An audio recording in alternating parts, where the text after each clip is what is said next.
자, 안녕하십니까? 예. 오늘 제가 여러분들과 함께 살펴볼 주제는 태계의 성학십도를 통해 본 우리들의 삶이라는 주제입니다. 예, 저는 기본적으로 태계의 리철학이라는 주제로 박사학위 논문을 쓴 이후에 유학 그리고 성리학과 관련된 주제에 대해서 여러 차례 연구한 경험이 있는 것 같습니다. 오늘 이제 여러분들과 함께 성학십도를 통해서 우리들이 삶을 어떻게 의미 있게 꾸려갈 수 있는지에 대해서 함께 고민해보는 시간이 되었으면 합니다. 그러면 간략하게 오늘 제가 여러분들과 함께 살펴보게 될 주요 내용에 대해서 간단히 소개해 드리도록 하겠습니다. 자, 강연 주제가 앞서 말씀드렸듯이 태계의 성학십도를 통해 본 우리들의 삶입니다. 그러니까 당연히 중심 물음은 우리들은 어떤 삶을 추구해야 하는가 라는 물음에 대한 답을 찾는 과정이라고 할 수 있습니다. 이 물음 자체가 근원적이고 어려운 물음이다 보니까 이러한 물음에 대한 답을 찾기 위해서는 결국 세계관에 관한 문제, 인간관에 관한 문제, 인간과 인간이 함께 생활하는 공간이라고 할 수 있는 사회관에 관한 문제와 얽혀 있는 복잡한 어떤 물음이라고 볼 수 있습니다. 이러한 물음에 대한 답을 찾는 과정은 제가 크게 네 가지로 이렇게 구분해 보았습니다. 첫 번째는 성학십도를 통해서 보는 우리들의 삶이기 때문에 성학십도라는 고전의 저자가 있을 것입니다. 따라서 성학십도의 저자라고 할 수 있는 태계라는 인물이 어떤 인물인가에 대해서 먼저 살펴보도록 하겠습니다. 태계의 생애와 태계가 살았던 시대적 배경에 대한 해명이 이루어져야 성학십도라는 고전 텍스트에 대해서 우리가 이해할 수 있을 것이고, 성학십도라는 고전 텍스트에 대한 이해가 이루어져야 그 속에서 우리가 찾을 수 있는 삶의 의미를 규명해 볼 수 있기 때문입니다.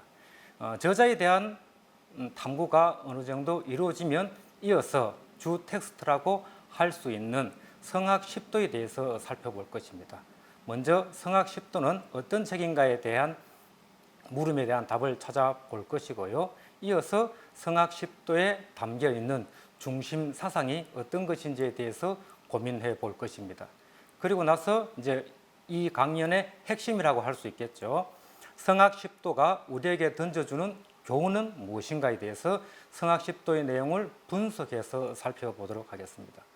성학십도에 대한 내용 분석은 크게 두 가지 방식으로 이루어질 수 있습니다. 첫 번째 방식은 성학십도라는 책을 읽어가면서 살펴보는 방식이 있을 텐데요. 이러한 방식은 어렵기도 하지만 나름의 어느 정도의 시간이 소요되는 과정입니다. 따라서 오늘은 일회성 강연이기 때문에 성학십도의 내용을 짚어가면서 차근차근 분석하기란 힘들 것 같아요.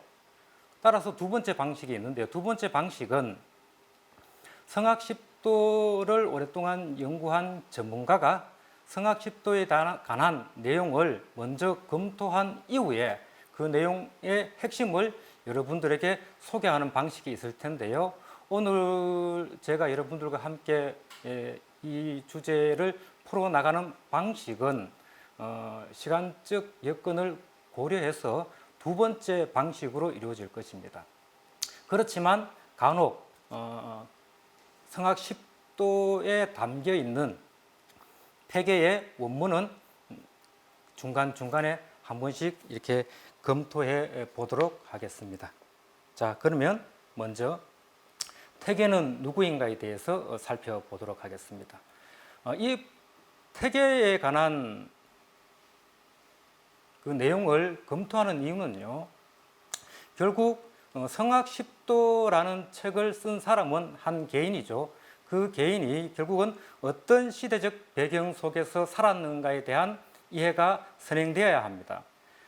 결국은 성학십도라는 책은 태계가 가졌던 문제의식에 대한 어떤 해명 자료일 텐데요. 그 저자가 어떤 문제의식을 가졌는지에 대한 이해가 이루어지지 않으면 그 책에 관한 내용도 온전히 파악하기 힘들기 때문에 이러한 과정을 집어넣었던 것입니다. 따라서 태계는 누구인가, 어떤 삶을 살았고 어떤 시대적 상황 속에서 살았는가라는 부분을 짚어보는 이유는 태계의 문제의식이 무엇이었던가를 살펴보기 위함이라고 볼 수 있을 것 같습니다.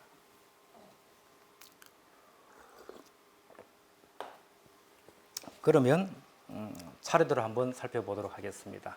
태계는 누구인가? 태계의 생애에 대해서 간단히 이렇게 살펴보도록 하겠습니다. 태계는 태계 이황, 친숙한 인물입니다. 그죠? 1,000원짜리 지폐에 나오기 때문에 친숙하다라고 해서 우리가 그 인물에 대해서 잘한다라고 말을 하기는 힘들 것 같아요. 친숙함과 잘 아는 것은 상관관계는 있지만 크게 인과관계는 없을 수도 있기 때문에 그렇습니다. 이 기회를 통해서 성학십도의 저자였던, 그리고 어쨌든 우리 사상계에서 큰 역할을 했었던 선조들이 어떤 삶을 살았는지에 대해서 한번 살펴보는 시간도 되었으면 좋을 것 같습니다. 예, 태계 이황은 1501년 예안이죠. 예안은 지금 이제 보러 보면 안동에 속해 있는 지역입니다. 그죠? 예안현이죠. 요즘은 예안면 이렇게 되는데 예안에서 태어나서 1570년 도산서당에서 죽었습니다. 도산서원 가본 분들이 있을지 모르겠지만 서원으로 된 것은 태계가 죽은 이후고 태계 생전 시에는 도산서당이었죠. 도산서당에서 죽음을 맞이합니다. 여러 일화가 있지만 12세 때 이제 태계는 이제 작은 아버지죠. 숙부로부터 논어 및 사서 집주에 대해서 배웠습니다. 논어는 공자가 남긴 어록이고 사서 집주는 사서라는 책. 간단히 소개해드리면 논어 맹자 대학 중령인데요. 이 그 공자 진나라 이전에 유학자들이 남긴 글을 집주라고 했죠. 집은 모았다고 말하고 할 수 있고 주는 주석이라고 말하는데요. 송대 성리학자들이 공자, 맹자 등의 사람들이 남긴 글을 해설한 책이라고 볼 수 있습니다. 따라서 사서 집주를 배웠다라는 말을 통해서 태계는 12세 무렵부터 성리학적 사유에 대해서 익혔구나라고 추론할 수 있을 것 같습니다. 갑자기 성리학이라는 말이 나오니까 성리학이라는 것이 도대체 뭘까 이렇게 의문을 가질 수 있는데요. 큰 틀에서는 이제 유학입니다. 유학이 시대적 상황에 따라서 약간씩 다른 모습으로 이렇게 변화를 겪는데, 그래서 진나라 이전에 아주 오래전에 유학을 아주 오래되었다라는 의미에서 원시유학 이렇게 부르기도 하고, 아니면 공자, 맹자가 중심이 되었던 유학이라는 의미에서 공맹유학 이렇게 부르기도 하고요. 진나라 이전이라는 의미에서 앞선자 써서 선진유학 이렇게 부르기도 합니다. 그러다가 이제 한나라, 당나라 이렇게 된다 그죠? 이렇게 이제 넘어오는데, 그때 한나라 시대 때는 유학이 훈구학적인 방식으로 진행되었고, 그리고 중국 대륙에서 혼란기를 거치다가 이제 수당이 통일되고 나서 송나라가 건국되죠. 그랬을 때 송나라 시대 때 유학자들이 선진유학 혹은 한당유학을 한 단계 업그레이드 시키기 위해서 작업을 펼칩니다. 그 무렵에 이제 중국에는 이미 인도 대륙으로부터 들어온 불교가 꽃을 피웠고요. 그리고 전국 시대 때 이제 변방에 치우쳐 있었던 학문이라고 할 수 있는 도가 학문도 꽃을 피웠죠. 그래서 도가 학문으로부터 우주론, 그게 우주가 어떻게 생성되었는가에 관한 문제, 그리고 불교 철학이 아주 그 선진적으로 발전시켰던 인간의 어떤 심성과 관련되는 문제, 그러니까 인간의 마음이 어떤 방식으로 작동하는가에 관한 어떤 학문, 이런 것들을, 사실 이러한 주제는 공자, 맹자 철학에서는 잘 보이지 않는 주제거든요. 공자, 맹자의 유학은 사실 우리가 어떻게 하면 다른 사람과 갈등을 일으키지 않고 원만하게 살아갈 수 있는가, 여기에 초점을 맞추었던 학문이라고 볼 수 있습니다.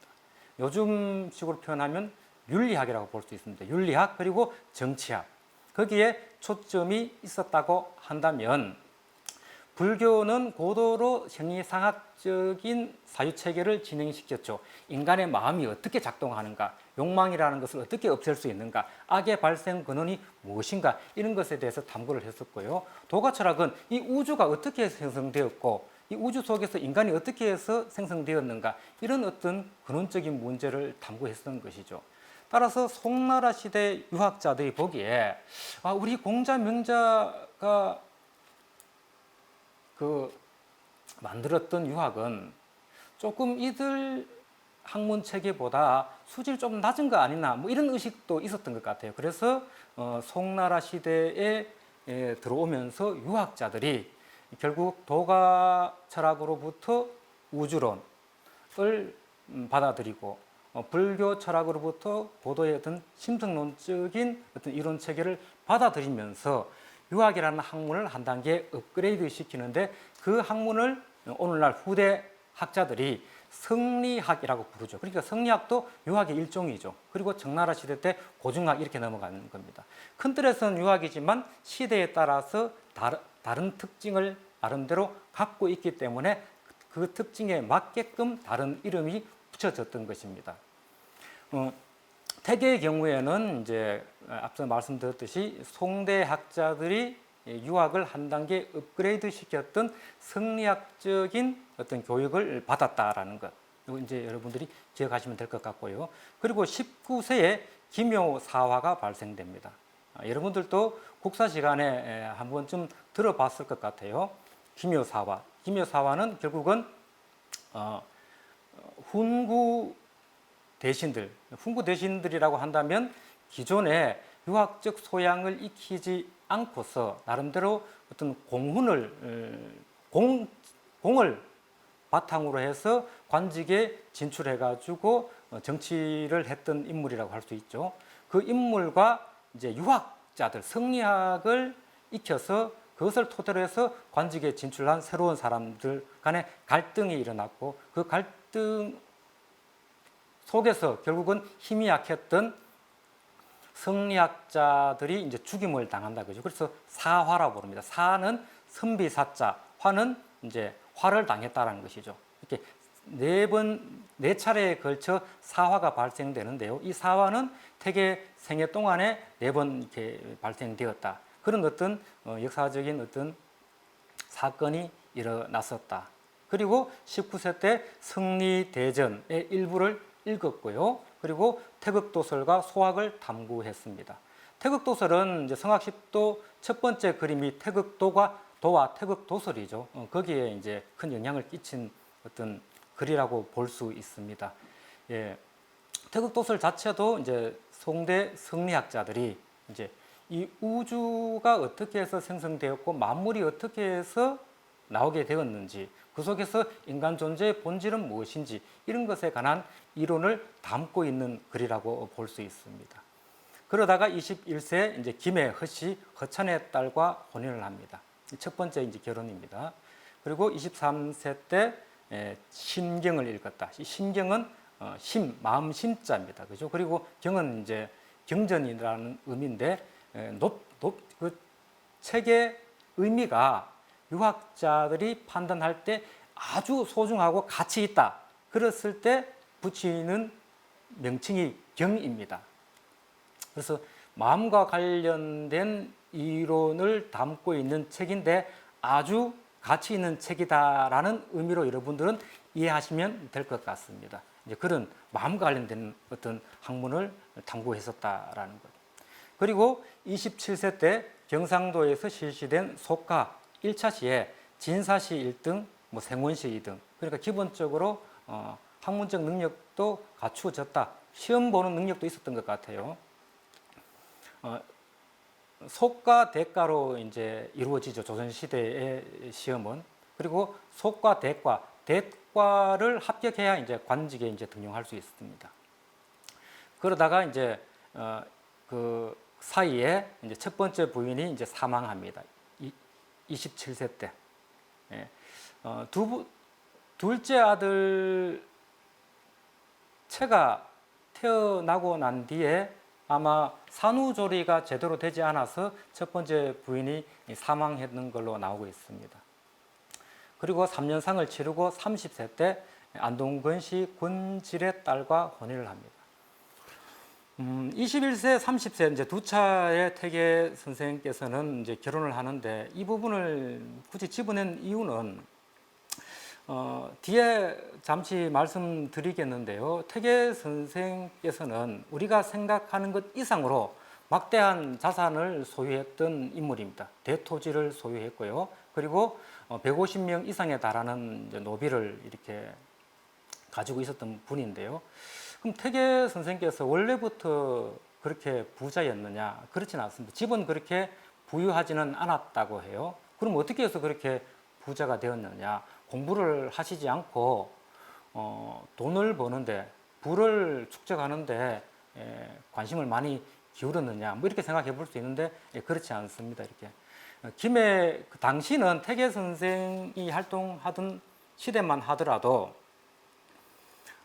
자녀의 경우에 남녀 균분 상속이었어요. 그러니까 처가집 장인 재산이 많으면 그 재산도 물려받을 수 있었거든요. 그래서 그 김해허씨 허찬의 장인이 안동 지역에서 막대한 토지를 갖고 있었던 인물이었고, 그 장인의 토지가 태계 선생의 장인에게로 상속되고, 태계 선생의 장인이 태계 선생에게 땅을 일부 상속했고, 그리고 30세 때 결혼했던 안동근 씨 권질의 경우에도 안동 지역에서 이제 막대한 토지를 갖고 있었는데 그 일부가 외동딸의 사위였던 태계 선생에게로 이렇게 넘겨졌기 때문에 이제 그런 걸로 볼 수 있습니다. 그리고 31세에 처음으로 이제 자신의 살림집을 이렇게 마련합니다. 그리고 33세 때 이제 형의 권유로 이제 중앙대학이라고 할 수 있죠. 요즘식으로 보면 요즘은 대학이 많지만 당시만 하더라도 대학이 한 곳밖에 없었습니다. 성균관으로 유학을 갑니다. 그리고 그해 경상도에서 실시한 대과 1차에서 1등으로 합격하고요.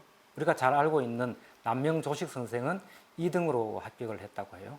그리고 그해 심경, 좀 전에 우리가 봤던 심경이라는 책의 이제 해설서라고 볼 수 있는 심경부주를 이렇게 공부를 했습니다. 그리고 다음에 서울에서 1차 시를 1차 시는 이제 지역에서 경상도 지역에서 실시가 되었고요. 이제 2차 시는 서울에 가서 이제 치러집니다. 대과의 시험은 1차 시, 2차 시, 3차 시. 그 당시 용어로 표현하면요. 초시, 그리고 장시, 그리고 전시, 이렇게 회시 이렇게 표현하게 됩니다. 초시는 지역에서 치기도 하고요. 회시는 모일 회자라는 의미에서 서울에 모여서 칩니다. 1차 시에서 이제 270명 정도 뽑고 2차 시에서 33명을 뽑습니다. 그리고 3차 시는 전시라고 해서 임금 국왕 앞에서 이제 시험을 치고요. 3차 시를 통해서 이제 등수를 가립니다. 그때 4등으로 급제를 했고요.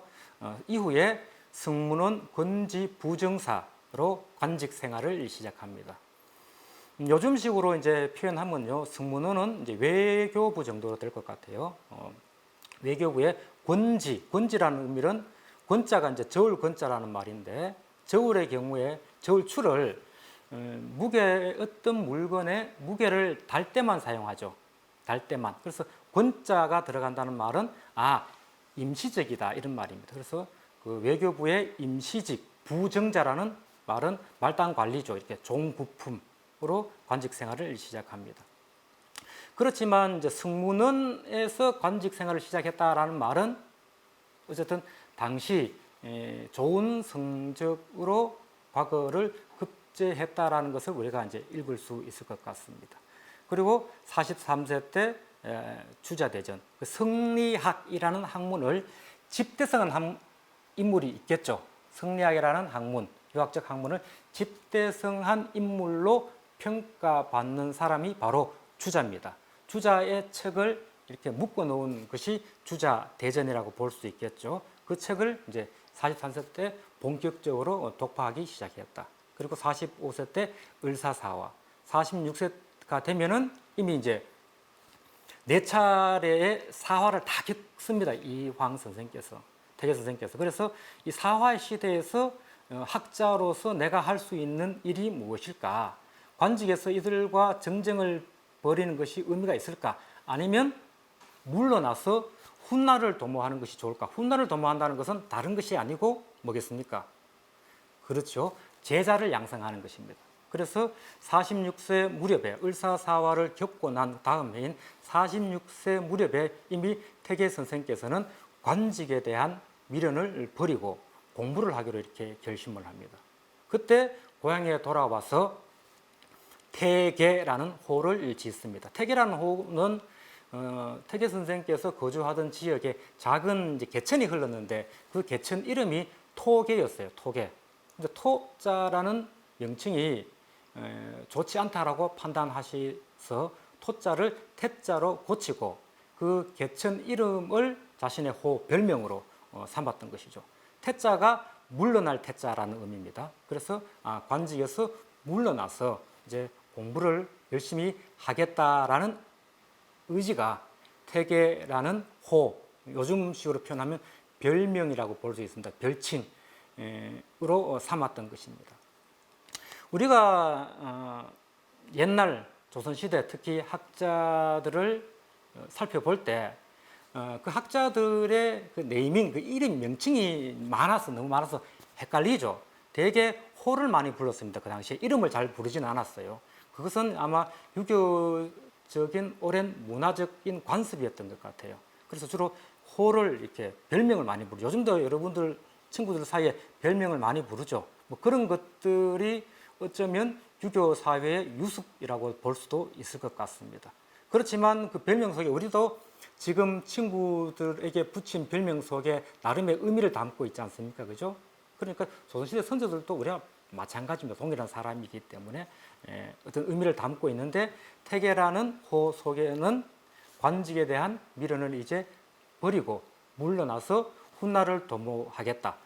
후진을 양성하겠다. 교육에 힘쓰겠다. 뭐 이런 의미가 담겨 있다라고 볼 수 있을 것 같습니다. 그래서 결국은 이제 중앙에서 서울에서 관직 생활을 하지 않고 외직, 이제 지방직으로 이렇게 옮겨가기를 원했습니다. 그래서 48세 때 경북 단양 군수로 부임하고요. 그리고 49세 때 이제 완전히 이제 관직을 떠나기 위해서 사직 상소를 올립니다. 한 번 올렸는데도 대답이 없어요. 또 두 번째 올렸는데도 대답이 없고 세 번째 올렸는데도 대답이 없어요. 그래서 결국은 관찰사, 이렇게 요즘으로 치면은 경상북도 도지사로부터 해직 명령을 기다리지 않고 임지를 무단으로, 근무지를 무단으로 이탈해서 고향으로 돌아와 버립니다. 물론 그 뒤에 뭐 징계를 받기도 합니다. 49세부터 사실 이제 돌아가실 때가 70세인데 69세 사이에 물론 크고 작은 관직 생활을 하는데 거의 다 잠깐 합니다. 그러니까 대학자였기 때문에 조정에서는 이제 그를 등용하려고 했었고 태계 선생께서는 이미 46세 이후로부터는 후진 양성, 학문 활동에 전념하기로 했기 때문에 관직에 미련이 없었던 것이죠. 그러니까 틈만 나면 사직 상소를 이렇게 올렸던 것입니다. 그래서 6, 70여 차례 사직 상소를 올렸던 것으로 태계 연보, 태계 일대기를 작성한 글에 담겨져 있습니다. 좀 큰 걸 살펴보면요. 52세 때 성균관 대사성, 요즘으로 치면 국립대학교, 하나밖에 없는 국립대학교 총장으로 이제 임명이 됩니다. 그리고 53세 때 정지운의 천명도와 천명도서를 수정합니다. 이것이 중요한 이유는요. 태계 선생께서 정지운이라는 학자의 천명도와 천명도서를 수정하면서 비로소 우리가 잘 알고 있는 유명한 논쟁이라고 할 수 있는 사단 칠정 논쟁이 일어나게 되었던 것입니다. 자, 그리고 56세 때 이제 주자서 읽고요. 59세 때 좀 전에 우리가 살펴봤던 53세 때 천명도서를 수정한 내용을 기대승이라는 학자가 보고 이거 좀 문제가 있는 것 같다라고 해서 문제를 제기하죠. 그러면서 59세 때 비로소 태계 선생과 고봉 선생 간의 사단 칠정 논쟁이 이제 시작됩니다. 사단 칠정 논쟁은 굉장히 어렵습니다. 짧게 설명드리기 어렵지만 간단하게 말씀드리면 태계 선생께서는 사단이라는 감정은 이제 도덕적 감정이거든요. 도덕적인 감정과 칠정은 태계 선생께서는 일반적인 감정이라고 얘기합니다. 그러니까 우리 인간에는 도덕적인 감정도 있고 일반적인 감정도 있는데 이것을 섞어 보아서는 안 된다. 도덕적인 감정의 그 근원은 우주의 본성으로서의 리고 일반 감정의 원인은 기다. 뭐 이런 식의 이제 이야기를 하게 되는 것이죠. 그러니까 성리학자들이 당시 많이 관심을 가졌던 것은 결국은 어떻게 하면 우리가 성인과 같은 삶을 살 수 있을까? 성인은 어떤 사람일까요? 예, 성인은 유학자들이 생각할 때 성인은 인간의 표준이라고 보시면 됩니다. 표준. 그러니까 누구나 닮고 싶어하는 인간. 내가 어떤 내 삶의 어떤 지향점을 설정하고자 할 때 나름의 어떤 기준이 있어야 될 거 아닙니까? 그죠? 그 기준이 있어야 그 기준에 부합되는 행동을 할 경우에는 착한 행동이 되고 그 기준에 부합되지 않는 행동을 하게 되면 악한 행동이 될 거 아닙니까? 그 기준이 있어야 되는데 모든 성리학자들이 유학자들이 그 표준 기준으로 삼는 인물을 우리가 편의상 성인이라고 부르면 될 것 같습니다. 이 성인이 되기 위해서는 어떻게 해요? 결국은 내가 잘 올바르게 행동을 해야 되겠죠. 그런데 결국은 내 행동을 결정짓는 기관은 뭘까요? 내가 가령 지금 제가 여러분들한테 말을 한다, 그죠? 이거는 뭐 입이 말을 하는 건가요? 입은 발음을 내지만 결국은 내가 여러분들에게 태계 성학 10도를 통해 본 우리들의 삶이라는 주제로 강의를 한다는 것은 입은 스피커로서의 어떤 전달적인 역할을 하지만 결국은 내 마음, 정신, 요즘은 우리가 정신 이렇게 머리 이렇게 얘기하는데 이것을 그 옛날 학자들은 머리로 보지 않고 마음으로 보았어요. 그러니까 이 내가 어떤 마음을 먹느냐에 따라 가지고 나의 행동이 그 결과로 나오는 것이죠. 그러니까 성인이 되기 위해서는 내 마음이 어떤 구조로 작동하는지에 대한 탐구가 치밀하게 이루어져야 되는 것입니다. 그렇기 때문에 성리학자들이 태계 선생도 마찬가지로 마음의 작동 구조에 대해서 많이 연구를 했던 것입니다. 그 구조에 대한 연구 결과가 사단 칠정 논쟁으로 나왔고 태계 선생께서는 사단 칠정 논쟁을 통해서 다른 사람과 의견을 주고받는 과정을 통해서 자신만의 독특한 마음 철학을 수립하게 되었다라는 것입니다. 그리고 이제 66세 때 심경후론이라는 글을 쓰고요. 68세 때 무진 육조소와 성학 10도라는 저서를 이렇게 발표를 합니다. 그게 68세 무렵에 아주 오랫동안 공부를 했었고 그 공부의 결과물이 집적된 것이 성학 10도라고 이렇게 볼 수 있을 것 같습니다. 그죠? 그리고 69세 때 고위직입니다. 그죠? 판중추부사. 그렇지만 명예직이에요. 임명되었지만 고향으로 돌아갈 것을 그 당시 그 선조로부터 허락받고 돌아옵니다. 그리고 70세 때 이제 돌아가십니다. 돌아가시기 전에 70세 10월에 기대승에게 편지를 보내가지고 나의 기존 이론, 이게 지식론과 관련되는 이론이 있습니다. 그것을 이제 병물치지설이라고 표현하는데요. 이제 삶에 관한 우리의 삶이 어떤 식으로 이루어지는가 이와 관련되는 이론을 수정해요. 기존에 내가 이렇게 생각했는데 내가 요즘 다시 공부를 찬찬히 해보니까 내가 기존에 세웠던 이론이 조금 부적절한 것 같다라고 수정하는 편지를 보냅니다. 그리고 또 그 다음 달에 또 기대승이라는 인물에게 심통성정도, 이건 이제 성악십도에 나오는 그림이죠. 에 대해서 논합니다. 그리고 12월 달에 이제 공부하기 위해서 이것저것으로부터 빌린 책을 잘 돌려주라는 말을 남기고 세상을 떠납니다. 제가 70세 때 10월 달에 일과 11월 달에 일을 여기에 이제 조금 집어넣었던 이유는 이것입니다. 이제 70세 12월에 태계 선생께서 돌아가시는데 죽기 2달 전, 죽기 1달 전까지 자신의 기존 이론에 대해서 치밀하게 검토하는 삶을 살았다는 것. 따라서 태계 선생의 다른 면을 차지하고서라도 학자로서의 면모는 대단히 존경할 만하다. 끊임없이 죽는 날까지 자신의 이론에 대해서 고민하고 또 그 이론에 대해서 오류 가능성을 늘 안고 있는 거예요. 내 이론이 맞아, 내가 제일이야, 이런 생각이 아니라, 그런 생각은 사실 제가 봤을 때는 학자로서 좋지 못한 태도라고 볼 수 있습니다. 학자는 늘 자신이 나름의 정당성을 갖고 자신의 발언, 이론을 수립해야 되겠지만 반드시 이러한 나의 견해도 오류가 있을 수 있다라는 가능성을 갖고 있는 것이 중요한데, 태계 선생님께서는 죽는 날까지 그러한 학자로서의 태도를 유지했다라는 것이 굉장히 의미 있고 우리가 되새겨 봐야 될 내용인 것 같습니다. 자, 그러면 이런 삶을 살았던 태계 선생 삶의 흔적, 태계 선생님의 삶으로부터 우리가 조금 배울 수 있는 교훈, 이런 것들은 어떤 것이 있을까요? 이거 잠시 살펴보고 본격적으로 성악십도로 들어가도록 하겠습니다. 예, 태계의 삶의 흔적. 좀 전에 제가 말씀드렸듯이 이 태계 선생께서는 사실 대토지의 소유자였습니다.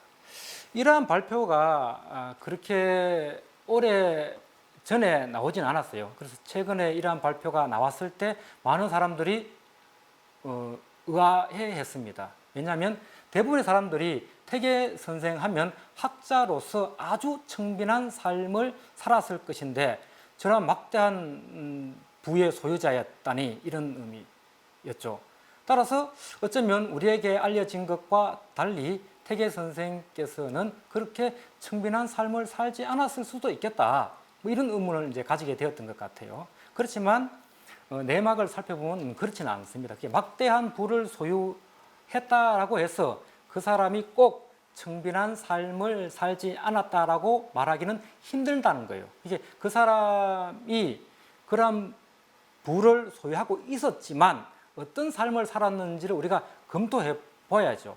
그걸 토대로 해서 그 사람이 진짜 학자로서 청빈한 삶을 살았는지, 아니면 실제 알려진 것과 다른 어떤 부패나 부정적인 삶을 살았는지, 이렇게 우리가 결론을 내릴 수 있을 것 같아요.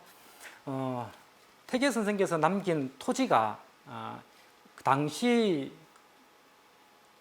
그 수치로는 2,500두락이라고 표현합니다. 요즘은 두락이라는 표현을 쓰지 않죠. 아마 1년에 생산되는 곡물의 양을 통해서 이제 당시의 토지 규모를 아마 표시했던 것 같아요. 그것을 학자들만은 또 다릅니다. 1두락을 100평이라고 보는 사람도 있고, 뭐 120평으로 보는 사람도 있고, 또 그 1두락이라는 것의 어떤 토지의 비옥도에 따라서도 또 다르겠죠. 그러니까 가령 뭐 한 가마니를 생산하는데 필요한 토지의 면적이 척박한 땅은 100평이 될 수 있을 것이고, 아니 뭐 200평이 될 수 있을 것이고, 비옥한 토지는 100평만 하면 가능할 거 아닙니까, 그죠? 그러니까 두락이라는 그 수치를 요즘의 평으로 일률적으로 환산하는 데에는 여러 의견이 있을 수 있습니다. 하지만 대개 당시 경상도 지역의 한 두락의 땅을 한 100평 정도로 보는 견해들이 많이 있습니다. 따라서 그러한 견해를 기준으로 환산해 보면 한 25만 평 정도였다고 해요. 25만 평. 25만 평 이렇게 말씀을 드리면 잘 뭐 피부에 와닿지 않을 수 있는데, 하여튼 어마어마한 규모의 땅이라고 보시면 될 것 같아요. 그리고 노비가, 당시에는 노비도 재산이었죠. 노비가 150여 명. 이게 노, 남자 종이 노다 그죠? 그리고 비는 여자 종입니다. 남자 종, 여자 종 합쳐서 150명 정도. 그러니까 막대한 부의 소유자라고 볼 수 있습니다. 하지만 우리가 이제 논어에 나오는 공자의 말을 통해서도 알 수 있듯이 자공이 이렇게 공자한테 이렇게 묻습니다. 가난해도 아첨하지 않고 부자이면서도 교만하지 않으면 이런 사람 어떻습니까? 라고 물으니까 공자께서 그 정도면 괜찮지 이렇게 말을 합니다. 그리고 나서 가난하면서도 그 가난을 즐거워하고, 가난을 즐거워한다는 말은 가난한 게 뭐 그렇게 즐겁겠습니까? 그런 의미가 아니고, 내가 비록 외적 조건이 가난하다라고 하더라도 내 삶, 내 학문적인 삶 혹은 내 어떤 생활을 의미 있게 추구한다면, 살아간다면 이것이 결국은 나의 진정한 즐거움이 아니겠냐, 이런 생각을 가진다는 것을 의미하죠. 그렇게 가난하면서도 가난에 휘둘리지 않고 중심을 잡고 학문 활동을 즐겁게 하는 것, 그리고 부자이면서도 교만하지 않고 예를 지키고 예를 좋아하는 것만 못하다. 이 말은 부자이면서 교만하지 않고 예를 지킨다는 것이 굉장히 힘들다라는 표현이죠. 거꾸로 표현하면. 근데 태계 선생께서는 전형적으로 공자 선생께서 높이 평가했던 부자이면서 예를 좋아했던 사람이라고 볼 수 있을 것 같습니다. 물론 태계 선생께서 처음부터 부자는 아니었죠. 아까 말씀드린 대로 말년에 처가로부터 많은 재산을 물려받고 그것을 잘 경영해서 이러한 큰 부를 이루었던 것 같아요. 그것은 태계 선생께서 가족들에게 보낸 내밀한 편지를 우리가 검토해 보면 알 수 있습니다. 그 가서라고 흔히 어렵게 말을 하는데요. 가족인들에게 보내는 편지는 거의 일기만큼이나 내밀한 내용이 담겨져 있어요. 그러니까 가족한테, 제가 제 아들한테 혹은 제 아버지한테 편지를 보내면서 뭐 꾸미거나 거짓된 이야기를 잘 하지 않겠죠. 그래서 가정 사람들에게 보낸 편지를 우리가 검토하면 그 사람의 본 모습을 우리가 읽을 수 있다고 볼 수 있어요. 그래서 태계 선생께서 가족들, 특히 아들과 손자에게 보낸 편지를 소개함으로써 부자였던 태계 선생께서 어떤 삶을 살았는지에 대해서 한번 살펴보도록 하겠어요. 보면은 첫 번째 편지가 1562년, 이게 62세 무렵에 손자한테 보낸 편지입니다. 보면 이제 나는 늘 추위를 두려워하기 때문에 털 가죽 옷이 없어서는 안 된다. 요즘 우리 추우면 오리털 바꿔 입죠. 근데 그 당시에는 그런 게 없었기 때문에. 또 태계 선생께서는 젊었을 때 너무 공부를 열심히 하는 바람에 건강을 해쳤어요. 그래서 그때 해치는 건강이 평생의 지병이 되어서 병치레를 많이 겪었다고 해요. 그래서 더더욱 겨울이 되면 그 한기 때문에 생활하기가 굉장히 힘들었고, 따라서 그 한기를 보호해줄 털옷이 필요했던 것이죠. 하지만 이제 양가죽 옷 한 벌을 내가 한 20년 동안 입다 보니까, 한 옷을 한 20년 동안 입으면 많이 헤어지겠죠. 그래서 이제 바꿔야 될 상황입니다. 따라서 보통 일이 아니다. 새로 구입할 비용이 없어서 걱정이구나. 그러나 그 가격을 알아보고 비용이 마련되는 대로 내가 그것을 구입하려고 하니 막동이는 이제 종이겠다, 그죠? 막동이를 불러다가 양털 가죽 옷으로 만든 그 윗도리와 아랫도리, 그게 이제 코트겠죠, 좀식으로 표현하면. 그것의 가격이 정확히 얼마인지를 알아보고 나에게 알려주었으면 좋겠다. 그러니까 털 가죽 옷 한 벌 막 사지 않았다라는 것을 우리가 여기서 이제 읽을 수 있을 것 같습니다. 그리고 이제 두 번째는 이제 공자께서 견득사의라고 했다. 견득사의는 뭐냐면 어떤 것을 얻으려고 할 때, 이렇게 이제 돈을 벌려고 할 때, 그렇죠. 재물을 얻으려고 할 때, 이 재물을 내가 갖는 것이 정의에 부합하냐, 부합하지 않냐를 반드시 생각해라. 정의에 부합할 경우에는 그 재물을 취하고, 그렇지 않을 때에는 취하면 안 된다라는 것이 공자께서 말한 견득사의죠. 그리고 얘기에서도 재물을 보면 구차하게 얻으려고 하지 말라라고 하였으며, 또 우리나라 최영 장군의 아버지는 자식 채영에게 말하기를 황금을 보기를 흙덩이 같이 하라 라고 했으니 이러한 말은 선비가 일생 동안 지켜야만 할 소중한 말이다 라고 이제 말을 했습니다. 따라서 재물, 부를 축적하는 데 있어서도 마땅히 그 과정이 정의에 부합하는 것이냐 아니냐를 반드시 이렇게 고려를 해야 된다는 것이죠. 그러니까 일정한 규칙 없이 돈을 번 것은 아니다라고 볼 수 있을 것 같습니다. 그리고 이제 두 번째 편지 보면 이제 굵은 글씨만 제가 한번 읽어볼게요. 철저하게 절약해서 고생을 견디면서 천명을 기다릴 수밖에 없다. 아마 흉년이 들었던 것 같아요. 그러니까 태계 당시만 하더라도 땅이 많았지만 그 땅에서 소출되는 생산되는 곡물을 자기 혼자 차지하지는 않습니다. 좀 전에 봤듯이 태계 집안에 속해 있는 종들이 몇 명이었습니까? 150명이에요. 그럼 150명의 삶을 다 책임져야 되는 겁니다. 그러니까 그 당시 이제 부족한 농업 기술, 척박한 땅을 놓고 봤을 때 생산되는 곡물의 양이 오늘과 같이 많지 않았을 거예요. 그것을 또 결국은 150명 이상이나 되는 식구들이 먹어야 되기 때문에 그렇게 생각했던 것만큼 풍족하지는 않았던 것 같아요. 150명의 어떤 사람들의 삶을 책임지지 않고 25만 평에서 생산되는 곡물을 그대로 먹어 치운다면 물론 더 부자가 될 수 있겠지만 태계 선생께서는 그렇지 않았던 것이죠. 그래서 같이 함께 고생하고 절약하면서 살았다라는 것을 볼 수 있는 것이고 그만큼 어쨌든 청빈한 삶을 살았다라는 것을 이 편지를 통해서 우리가 읽을 수 있는 것입니다. 그리고 세 번째는 태계 선생 같은 경우에는 중앙에서도 큰 벼슬을 지냈었고 또 지역에서도 굉장히 명망가였습니다. 그러니까 요즘 표현으로 한다면 주위의 사람들이 함부로 건드리기 힘든 만큼의 권력과 부를 그리고 학문적 명성을 소유했던 인물이죠. 따라서 누가 태계 선생의 행동에 대해서 잘 지적을 못하는 겁니다. 이렇게 그 정도로 신망이 있는 사람이었기 때문에 그런 사람들은 조금 교만하게 요즘 말하면 좀 함부로 행동하는 것이 대부분이죠. 요즘 사람들을 봤을 때. 그런데 태계 선생께서는 그렇지 않았습니다. 보면 이거는 세 번째 편지는 세금 납부와 관계되는 것인데요. 굵은 글씨를 읽어보면 법대로 납부한다면 그러니까 너도 솔선수범해서 법을 어기지 마라. 세금을 납부하는 기간을 어기지 말고 그대로 납부하면 더욱 좋을 것이니 절대 세금 납부 관계를 소홀하게 생각하지 말라라고 보내주는 것입니다. 이게 어쨌든 사회 지도층으로서 국가와 관계된 일에 대해서 솔선수범하는 자세를 보였다고 해요.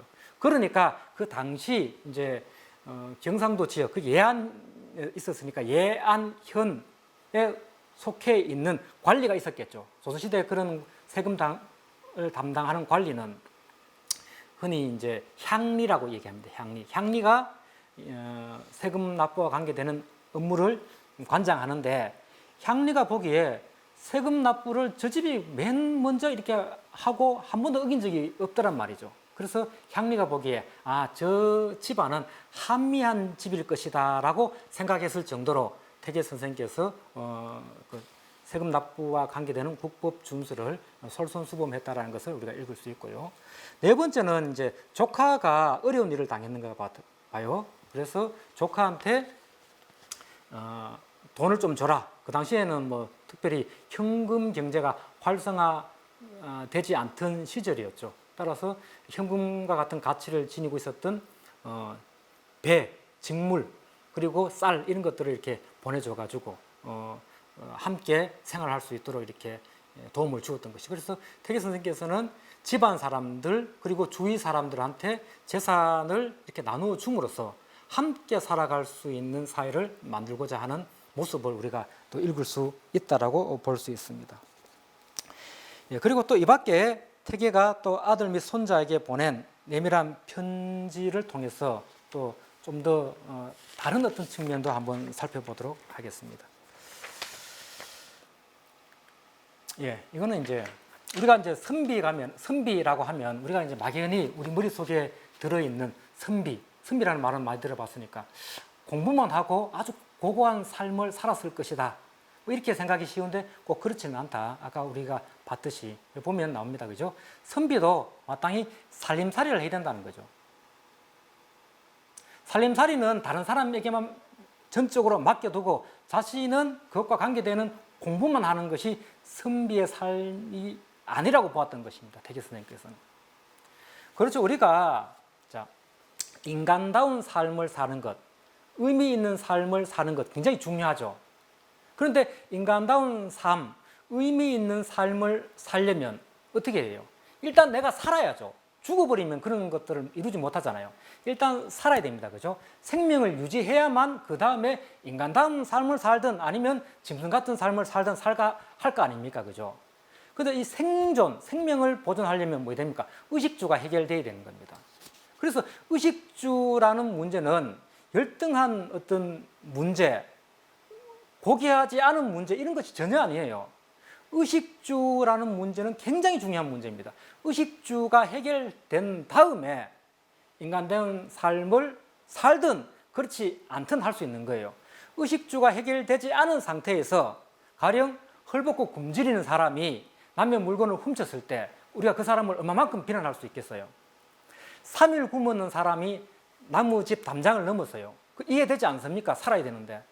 그런데 문제는요, 충분히 먹고 살만한데 내가 돈이 어느 정도 있는데 그럼에도 불구하고 내 부를 더 축적하기 위해서 나의 욕망을 더 크게 실현하기 위해서 다른 사람의 것을 빼앗으려고 하는 태도, 그것이 굉장히 이제 문제가 되는 것이죠. 따라서 의식주와 관계되는 문제는 선비라고 하더라도 마땅히 해야 된다. 그럼 선비가 일반 사람하고 다른 측면은 뭐냐? 이렇게 또 우리가 물어볼 수 있겠다. 그죠? 다른 측면은 뭐냐? 그렇죠. 의식주 문제가 해결된 다음에는 선비는 무엇을 합니까? 공부를 하는 겁니다. 자기의 의미 있는 삶을 추구하기 위해서. 그리고 내가 공부를 통해서 나름대로 실력을 쌓고 내가 인격적으로 성숙된 다음에 나만 그렇게 잘 사는 것이 아니고 나만 행복한 삶, 나만 의미 있는 삶을 사는 것이 아니라 주위에 있는 다른 사람들도 나와 같은 삶을 살도록 교육해 주는 것이죠. 이끌어 주는 것이죠. 그게 선비 역할이라고 하는 겁니다. 따라서 선비도 1차적으로는 살림살이를 해야 된다는 측면을 매우 강조하는 것입니다. 보면 살림살이 등의 일도 사람으로서는 하지 않을 수 없는 것이다. 이렇게 이제 말을 하는 것이죠. 그러므로 내 아비인 나도 평생 그 일을 비록 서툴기는 했지만 했다라는 것이죠. 다만 그 일을 하면서 다만 안으로는 문장을 오로지 하면서 그 공부를 하면서 밖으로 살림살이를 해가면서 선비의 어떤 기풍을 떨어뜨리지 않는다면 큰 문제가 될 것이 없다라는 거예요. 문제는 만일 공부를 전혀 하지 않고 살림살이만 한다면 그거는 선비로서의 일이 아니고 농부로서의 일이다. 너가 만약에 농부로서의 삶을 산다고 하려면 그렇게 해도 되는데 선비로서의 삶을 살기 위해서는 살림살이와 함께 반드시 공부에 매진해야 된다. 너가 이것을 잘 모를까 싶어서 내가 이렇게 여러 번 말을 하는 것이다. 이렇게 이제 말을 하고 있습니다. 자, 두 번째 이제 태계 선생께서 아랫사람을 대하는 태도 이런 것들을 볼 수 있습니다. 그죠? 예. 이거는 뭐냐면은 보면 손자 안도에게 보낸 편지라고 되어 있죠. 손자에게 보낸 편지입니다. 당시 이 편지를 보낼 때 태계 선생께서는 이제 안동에 내려와서 생활하고 계셨고 손자는 서울에서 생활을 하고 있었을 때예요. 그때 이제 손자가 막 자식을 낳았어요. 그러니까 이제 태계 선생 입장에서는 증손자를 이렇게 낳았던 것이죠. 그때 태계 선생께서 엄청나게 이제 즐거워하고 기뻐했어요. 이렇게. 그런데 손자 며느리죠. 손자 며느리가 조금 허약했어요. 그 젖이 잘 나오지 않았던가 봐요. 근데 애가 갓 태어났는데 젖을 못 먹으면 요즘은 분유가 있기 때문에 분유를 먹으면 되는데 당시는 분유가 없었죠. 그래서 그 쌀이 있는데 쌀을 죽으로 써서 줄 수도 없지 않습니까? 너무 가난아이니까. 적어도 8, 9개월 정도 자라면 그 아이에게는 젖이 잘 안 나올 때 쌀죽을 이렇게 아주 얇게 만들어서 먹였으면 됐는데 그렇지도 않은 상황이에요. 그래서 그 당시에 사람들은 되게 어떻게 했냐면 종들 가운데 비슷한 시기에 출산한 자가 있으면 그 종을 유모로 사용해서 아이를 키웠어요. 그래서 이제 그 손자도 태계 선생한테 할배 유모 한 명 올려 보내줘요 이렇게 말을 했던가 봐요.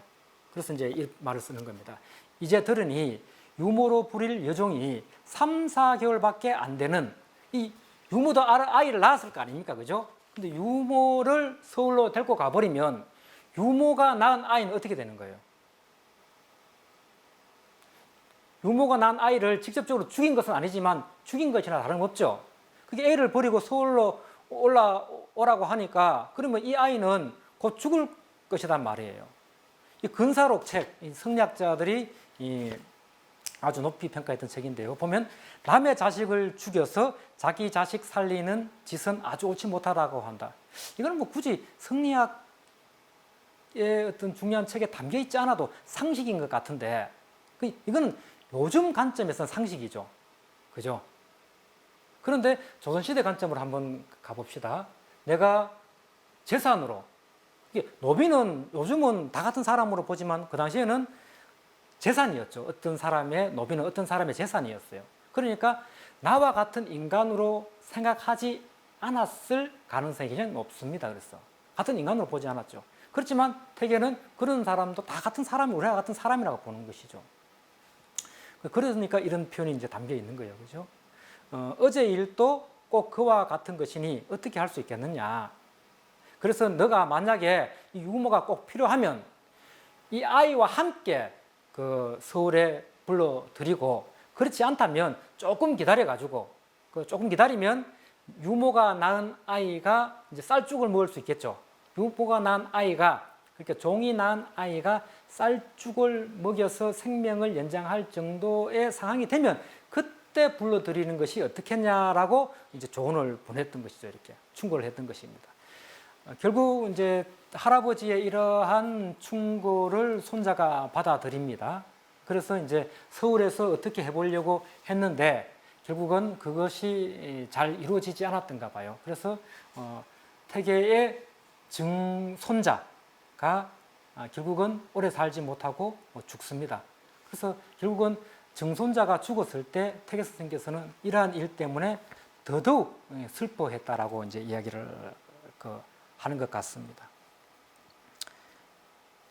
자, 부부간도 있는데 이 부부간은 넘어가도록 하겠습니다. 이 부부간은 우리가 이제 유교적인 측면에서는 남존여비, 그렇게 남자가 아내인 여자인 아내를 아주 억압적이고 권위적으로 이렇게 대했던 것처럼 우리가 느껴지는데 태계 선생께서는 그렇게 하지 않았다. 부부, 아내도 마치 이 낯선, 어려운 손님을 대하듯 대하라라는 말을 이렇게 막 이제 혼례를 치르려고 하는 손자한테 이렇게 남겼다고 볼 수 있습니다. 자, 이렇게 해서 이제 태계의 삶과 흔적에 대해서 이제 어느 정도 마무리하고요. 그리고 넘어가서 태계 선생이 살았던 시대가 어떤 시대였는가, 시대적 배경에 대해서 간단히 이렇게 한번 살펴보도록 하겠습니다.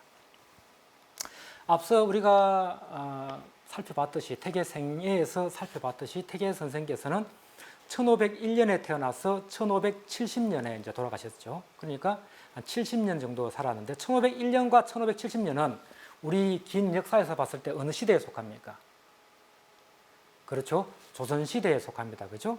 그렇다면 조선시대는 어떤 시대였는가를 우리가 한번 살펴봐야 됩니다. 그죠? 그래야 태계 선생이 살았던 시대적 배경이 어떠했는지를 우리가 알아낼 수 있겠죠. 조선시대는 어떤 시대였을까요? 우리가 배웠듯이 고려를 멸망시킨 후 1392년, 그러니까 한 1400년 정도다, 그죠? 15세기 정도에 건국되어서 약 500년간 지속한 국가입니다. 국가가 있으면 그 국가의 중심 사상이 있을 수밖에 없겠죠. 문명국가에서는. 우리나라는 우리나라는 전통적으로 굉장히 문명 국가였거든요. 그리고 조선도 마찬가지로 조선 사회를 떠받치고 있었던 중심 사상이 있었다. 그 중심 사상이 바로 유학, 그 중에서도 성리학이었다. 그러니까 유학, 성리학을 중심 사상으로 삼고 건설된 국가가 조선이었다라고 우리가 이해할 수 있겠습니다.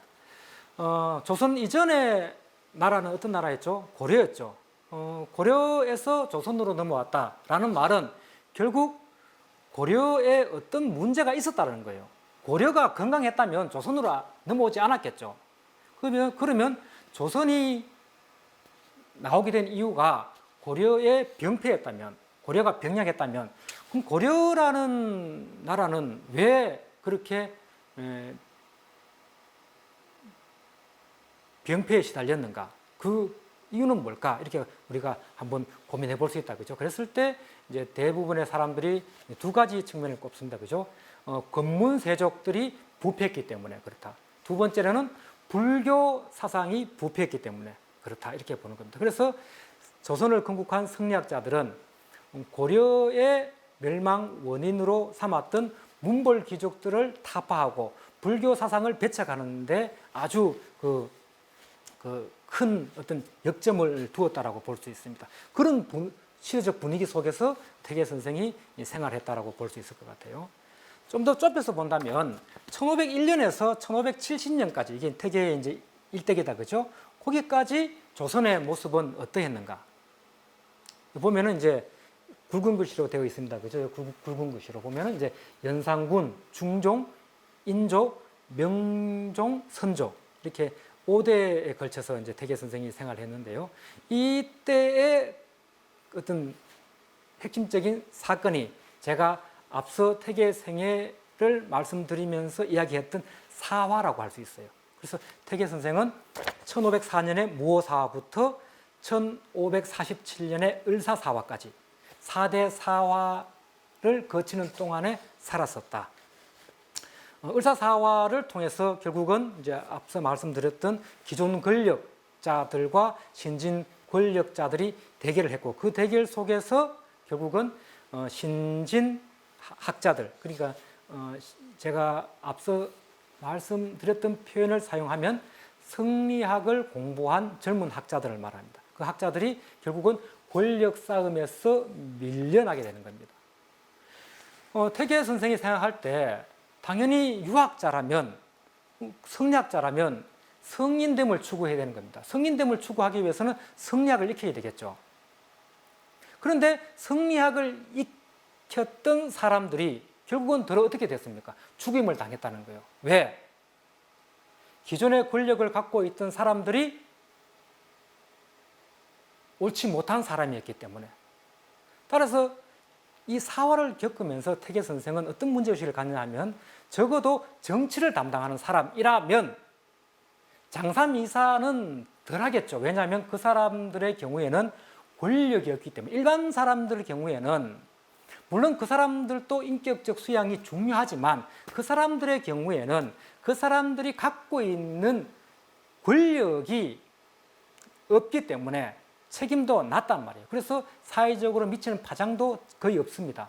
반면에 권력을 갖고 있는 사람의 경우라면 당연히 그 사람의 영향이 크겠죠. 따라서 정치를 하는 관료라면 적어도 어떤 사람이 되어야 되냐?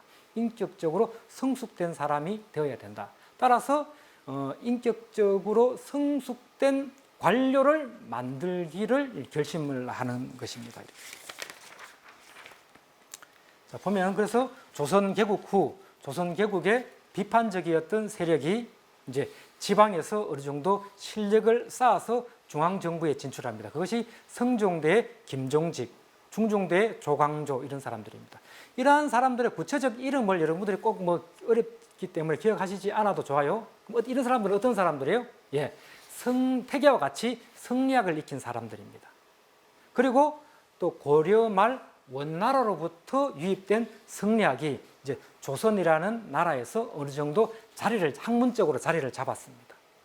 그리고 성리학적 지식으로 무장한 학자 관료가 기존 관료와 이제 충돌이 이제 일으키기 시작하죠. 그전에는 충돌이 일어나지 않았어요. 왜? 성리학을 익힌 신진 관료가 없었기 때문에. 그럼 그때는 누구만 있었어요? 그렇죠? 훈구 대신들만 있었던 것이죠. 그러다가 이제 성리학을 익힌 관료가 과거를 통해서 중앙정부에 진출해서 나름대로 자신의 세력을 구축하니까 안 되겠다. 이들을 밟아야 되겠다라고 해서 벌어진 것을 우리가 그냥 큰 틀에서 사화라고 부를 수 있을 것 같아요. 그래서 결국은 밀려났다, 그죠? 힘의 역학 관계에서 밀려나가지고 그 힘싸움을 이렇게 했는데 밀려났는 거예요. 학자들이 뭐 힘이 그렇게 세지 않았을 테니까. 권력이 그렇게 강하지 않았을 테니까. 그래서 태계 선생님께서 아직은 시기상조다. 선비 학자들이, 성리학자들이 정치를 하기에는 아직은 조선사회에서는 좀 시기적으로 앞선 것 같다. 이제 어떻게 해야 되겠어요? 훗날을 도모해야 되겠죠. 그래서 낙향, 고향으로 돌아와서 후진양성 교육을 하는 겁니다. 왜? 유학 성리학적인 사상으로 조선사회를 완전히 변모시키기 위해서 이제 그렇게 이제 했던 것이죠. 자, 이제 성학 10도는 어떤 책인가 부분 살펴보도록 하겠습니다. 사실 이때까지는 제가 이제 여러분들에게 말씀드린 내용은 사실 준비 운동에 이제 해당된다라고 볼 수 있어요. 지금부터가 이제 본 운동입니다. 이제 본 운동에 바로 들어가면 여러 신체에 무리가 있을 수도 있기 때문에 마찬가지로 우리가 바로 성학 10도에 관한 내용을 말씀드리면 저게 도대체 뭘까 이렇게 어려워할 수 있기 때문에 제가 이제 준비 운동 개념으로 앞서 성학 10도의 저자였던 태계 선생의 생애, 삶의 흔적, 그리고 태계 선생님께서 살았던 시대적 배경 이런 것들을 제가 말씀드렸던 것입니다. 이제 좀 본 운동으로 들어가죠. 본 운동은 어때요? 준비 운동과 달리 좀 힘들죠? 마찬가지로 오늘 주제에 있어서도 이제 지금 본론에 해당되는 성학 10도란 도대체 어떤 책인가? 성학 10도의 지필 배경과 의도, 성학 10도의 구성과 그 내용, 그 속에 담겨 있는 의미 분석, 이 부분은 조금 어려울 수 있습니다. 하지만 제가 가능한 한 여러분들과 소통할 수 있는 수준의 용어를 사용해서 설명해 드리도록 하겠습니다. 자, 먼저 성학 10도란 어떤 책인가? 앞서 말씀드렸듯이 49년 이후에 1549년 이후에 태계 선생님께서 관직 생활은 이제 그만두고 조선 사회를 성리학적 사회로 만들기 위해서는 내가 정치에 들어가서 중앙 정치 무대에서 활동하는 것보다, 왜냐하면 그 당시에는 아직 훈구 세력들이, 기존 구 세력들이 성리학적인 교양을, 학문을 익히지 않았던 사람들이 권력을 잡고 있었기 때문에 힘들었다고 보았던 것이죠. 따라서 훗날을 기약하면서 후진양성을 해야겠다라고 마음을 먹고 이제 고향으로 내려오죠. 그래서 도산서당을 짓고 후진양성을 하고, 또 지역사회에서는 성리학적인 공동체 모델이라고 할 수 있는 향약은 들어보셨죠? 향약. 예안 지역에 있으니까 예안 지역명이 붙어서 예안 지역의 향약을 보급함으로 인해 가지고 그 안동 지역, 예안 지역의 그 공동체를 성리학적 공동체로 만들므로 인해 가지고 결국 조선 사회를 변모시키고자 했던 것입니다. 그러다가 1567년 마침내 선조라는 임금이 조선 14대 왕으로 등극합니다. 그때 선조의 나이가 16살이었어요. 16살. 16살이면은 이제 요즘으로 보면은 어떻습니까? 뭐 중고등학생 정도 되겠다, 그죠? 그러니까 그 정도 되는 나이의 사람이 조선이라는 큰 나라를 책임져야 될 상황에 놓였어요. 어떻게 하면 이 조선이라는 나라를 잘 이렇게 운영해서 조선 공동체의 구성원들을 먹여 살릴 수 있을까? 대단히 힘들겠죠. 여러분들이라면 어때요? 잘 할 수 있겠습니까? 힘들겠습니다, 그죠? 그래서 선조 임금께서도 그런 고민을 해결하기 위해서 어떻습니까? 잘 알고 있는 사람들로부터 조언을 구하게 되는 겁니다. 이렇게. 그래서 선조 임금께서 내가 국가를 제대로 운영하는데 도움이 될 만한 조언을 좀 해주십사라고 해서 전국적으로 학자들에게 공문을 내립니다. 이렇게. 그랬을 때 이제 태계 선생께서 당시 태계 선생께서 가졌던 위상은 엄청났습니다. 조선 사회에서. 그래서 7월경에 1568년 7월경에 이제 한양으로 가서 무진육조소를 바칩니다. 무진육조소라는 말은 말이 어렵죠. 잘 들어오지 않습니다. 그죠? 한문으로 되어 있기 때문에. 우리의 맥락과 다른 맥락에서 쓰여져 있는 용어이기 때문에 그 표현을 들었을 때 이게 도대체 뭐냐 이런 거부감이 강하게 있을 텐데요. 무진이라는 말은 무진년에 쓰여졌던 글이라는 말이에요. 그리고 육조는 6개의 조항으로 되어 있다는 말이고 소는 신하가 임금에게 바치는 글의 형식입니다. 그러니까 풀어서 쓰면 1568년에 태계 선생께서 6개의 항목으로 선조 임금에게 올린 글, 뭐 이런 의미입니다. 무진육조서는. 그걸 바치고 이 경연에 참여해서 이제 조언을 주죠. 조선시대의 경우에는 학자들이 성리학적인 이념에 위해서 구축된 나라였다라고 제가 말씀드렸죠. 그죠? 그러니까 당연히 성리학적인 지식을 갖고 있는 신하들이 그 군주에게 성리학적 지식을 실현할 수 있도록 여러 가지 조언을 합니다. 그것이 이제 경연이라고 보시면 돼요. 그 경연에 9차례 참여해가지고 이렇게 여러 가지 조언을 합니다. 그런데 그것이 잘 안 되었던 것 같아요. 그거는 진성학십도차 여기 보면 나오는데 이건 뭐냐면 성학십도라는 책을 만든 이후에 이 책을 선조에게 바쳤습니다. 바치는데 그냥 바치면은 이게 도대체 뭐냐 이렇게 되니까 이 책을 바치게 된 이유, 경위 이런 것들을 그리고 또 이 책을 내가 왜 지었는지 이런 것들을 설명하는 글을 함께 올리거든요. 그것이 진성학십도차라는 글입니다. 그 글에 보면 이런 말이 나와요. 신이 삼가 생각하옵건대 당초에 상소를 올려 학문을 논했던 말들이 당초에 상소를 올렸던 것이 바로 무진육조소입니다. 말들이 이미 전하, 선조의 뜻을 감동시키지 못했다는 거예요. 내가 여러 차례 조언도 하고 글도 올렸는데 태계 선생께서 지켜보기에 선조 임금께서 별로 바뀌지 않았던 말입니다. 그리고 그 후에 경연장에서 거듭 말씀드렸던 것들도 전하의 선조의 지혜에 도움을 드릴 수 없었다고 판단하는 거예요. 그래서 내려와 가지고 아예 근원적인 책을 만들자. 그렇게 17세 소년 왕인 선조가 성군이 되기를 바라는 마음에서 책을 이제 집필을 했다라고 보시면 될 것 같습니다. 그러니까 여러분들 또래의 군주가 올바른 정치, 올바른 삶을 살 수 있도록 하기 위한 책이 바로 성학십도다 이렇게 볼 수 있을 것 같아요. 그래서 무진육조서와 성학십도는 조금 다릅니다. 예, 무진육조서는 넘어가면 무진육조서는 기본적으로 보면은 정치 기술과 관련된 것으로 선조에게 내린 임시 처방, 표면적 처방이라고 한다면 성학십도는 선조가 선조라는 군주를 성인 군주로 만드는 것을 목표로 한 근원적 처방이라고 할 수 있어요. 성학십도라는 말을 이렇게 보면요, 그대로 보면 한자 이렇게 표현되어 있죠. 성학십도. 이 성학은 뭡니까? 결국은 성인이 되기 위해 필요한 학문이라고 말할 수 있습니다. 이 성학.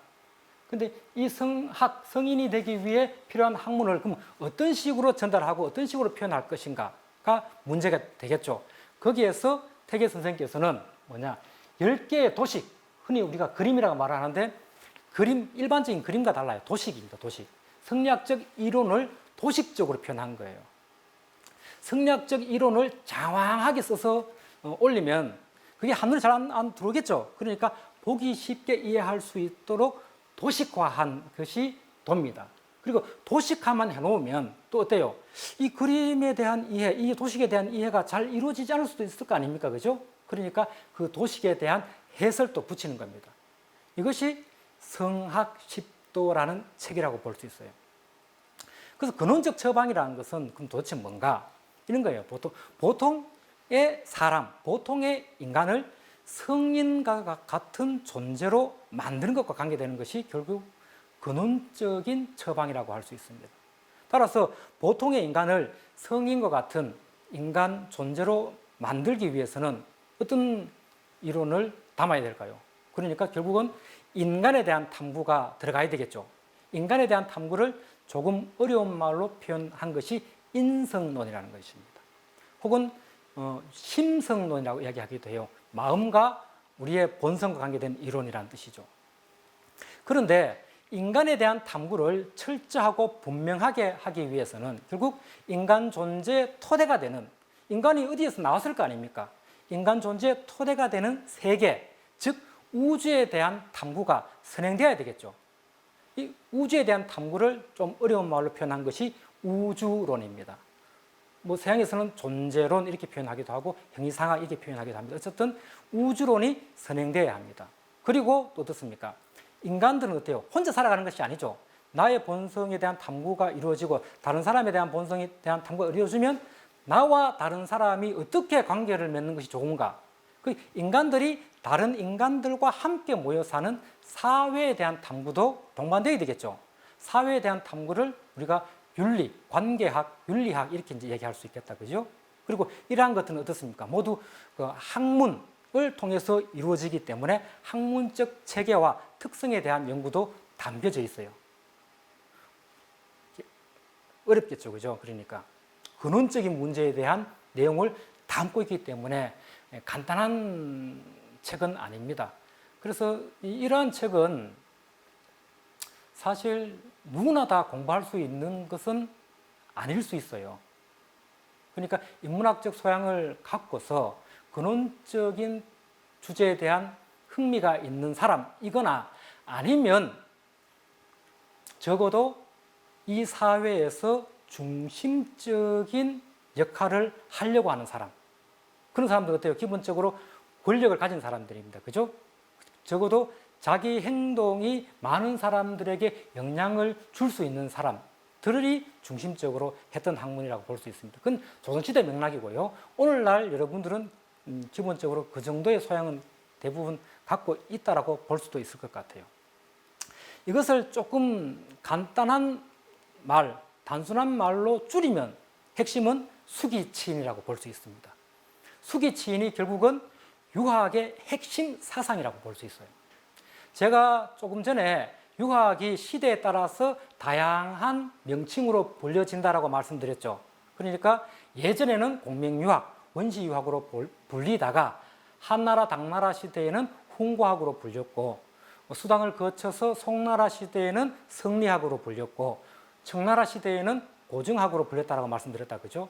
그러한 다양한 명칭이 있었지만 다양한 명칭을 갖고 있는 학문이라 하더라도 공통적으로 깔고 있는 토대는 있어야 그들을 모두 뭉뚱그려서 유학이라는 이름 하에 넣을 수 있겠죠. 그랬을 때 유학의 본령이 바로 수기치인이라고 볼 수 있습니다. 이 수기치인, 직접적으로 번역하면요, 수, 닦을 숫자에 나기자입니다. 나를 닦고, 치인, 치는 다스릴 치자, 이는 사람 인자죠. 그때 이는 다른 사람입니다. 나를 제외한 다른 사람. 그러니까 나 자신을 수양하고 나 자신 이외의 다른 사람과 원만하게 관계 맺는 것. 자기 수양과 다른 사람과 원만한 관계 맺기라고 볼 수 있어요. 그러니까 이 다스림, 통치, 정치는 누구나 다 하지는 않지 않습니까? 정치가들이 하죠. 정치가들의 경우에는 다른 사람과 원만하게 관계, 그러니까 이렇습니다. 대구시장 같은 경우에는 대구 시민들과 원만하게 관계를 맺는 것이 대구시장으로서의 정치라고 할 수 있는 거예요. 저는 어떻습니까? 정치가 아니죠. 그러니까 저 같은 경우에 지인은 뭐냐? 결국은 제가 함께 생활하는 학생들과 원만한 관계를 맺는 것이 저한테는 지인이 되는 것이죠. 집에서는 뭐예요? 집에서는 제가 부모, 아버지니까 내 자식들과 나의 아내와 원만한 관계를 맺는 것이 지인이라고 할 수 있는 것입니다. 그럼 아이도 마찬가지입니다. 아이도 어때요? 자기 입장에서는 수기를 해야 될 것이고 그 외에서는 아버지와 원만한 관계, 형, 동생과 원만한 관계, 어머니와 원만한 관계, 이것이 지인이라고 할 수 있습니다. 따라서 기본적으로 수기치인이라는 뜻에서 표현해서 알 수 있듯이 자기 수양이 먼저이고 그리고 나서 다른 사람과 원만한 관계를 잘 맺는 것이 핵심이라고 할 수 있습니다.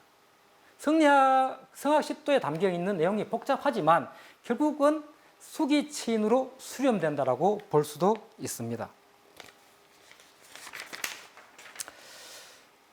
자, 젖을우도 수기 그렇게 자신을 잘 수양하려면 결국은 나의 중심이 나의 마음이다, 그죠? 내 마음을 어떻게 먹느냐에 따라서 그것이 행동으로 드러나고 그것이 다른 사람에게 영향을 미치기 때문에 그렇습니다.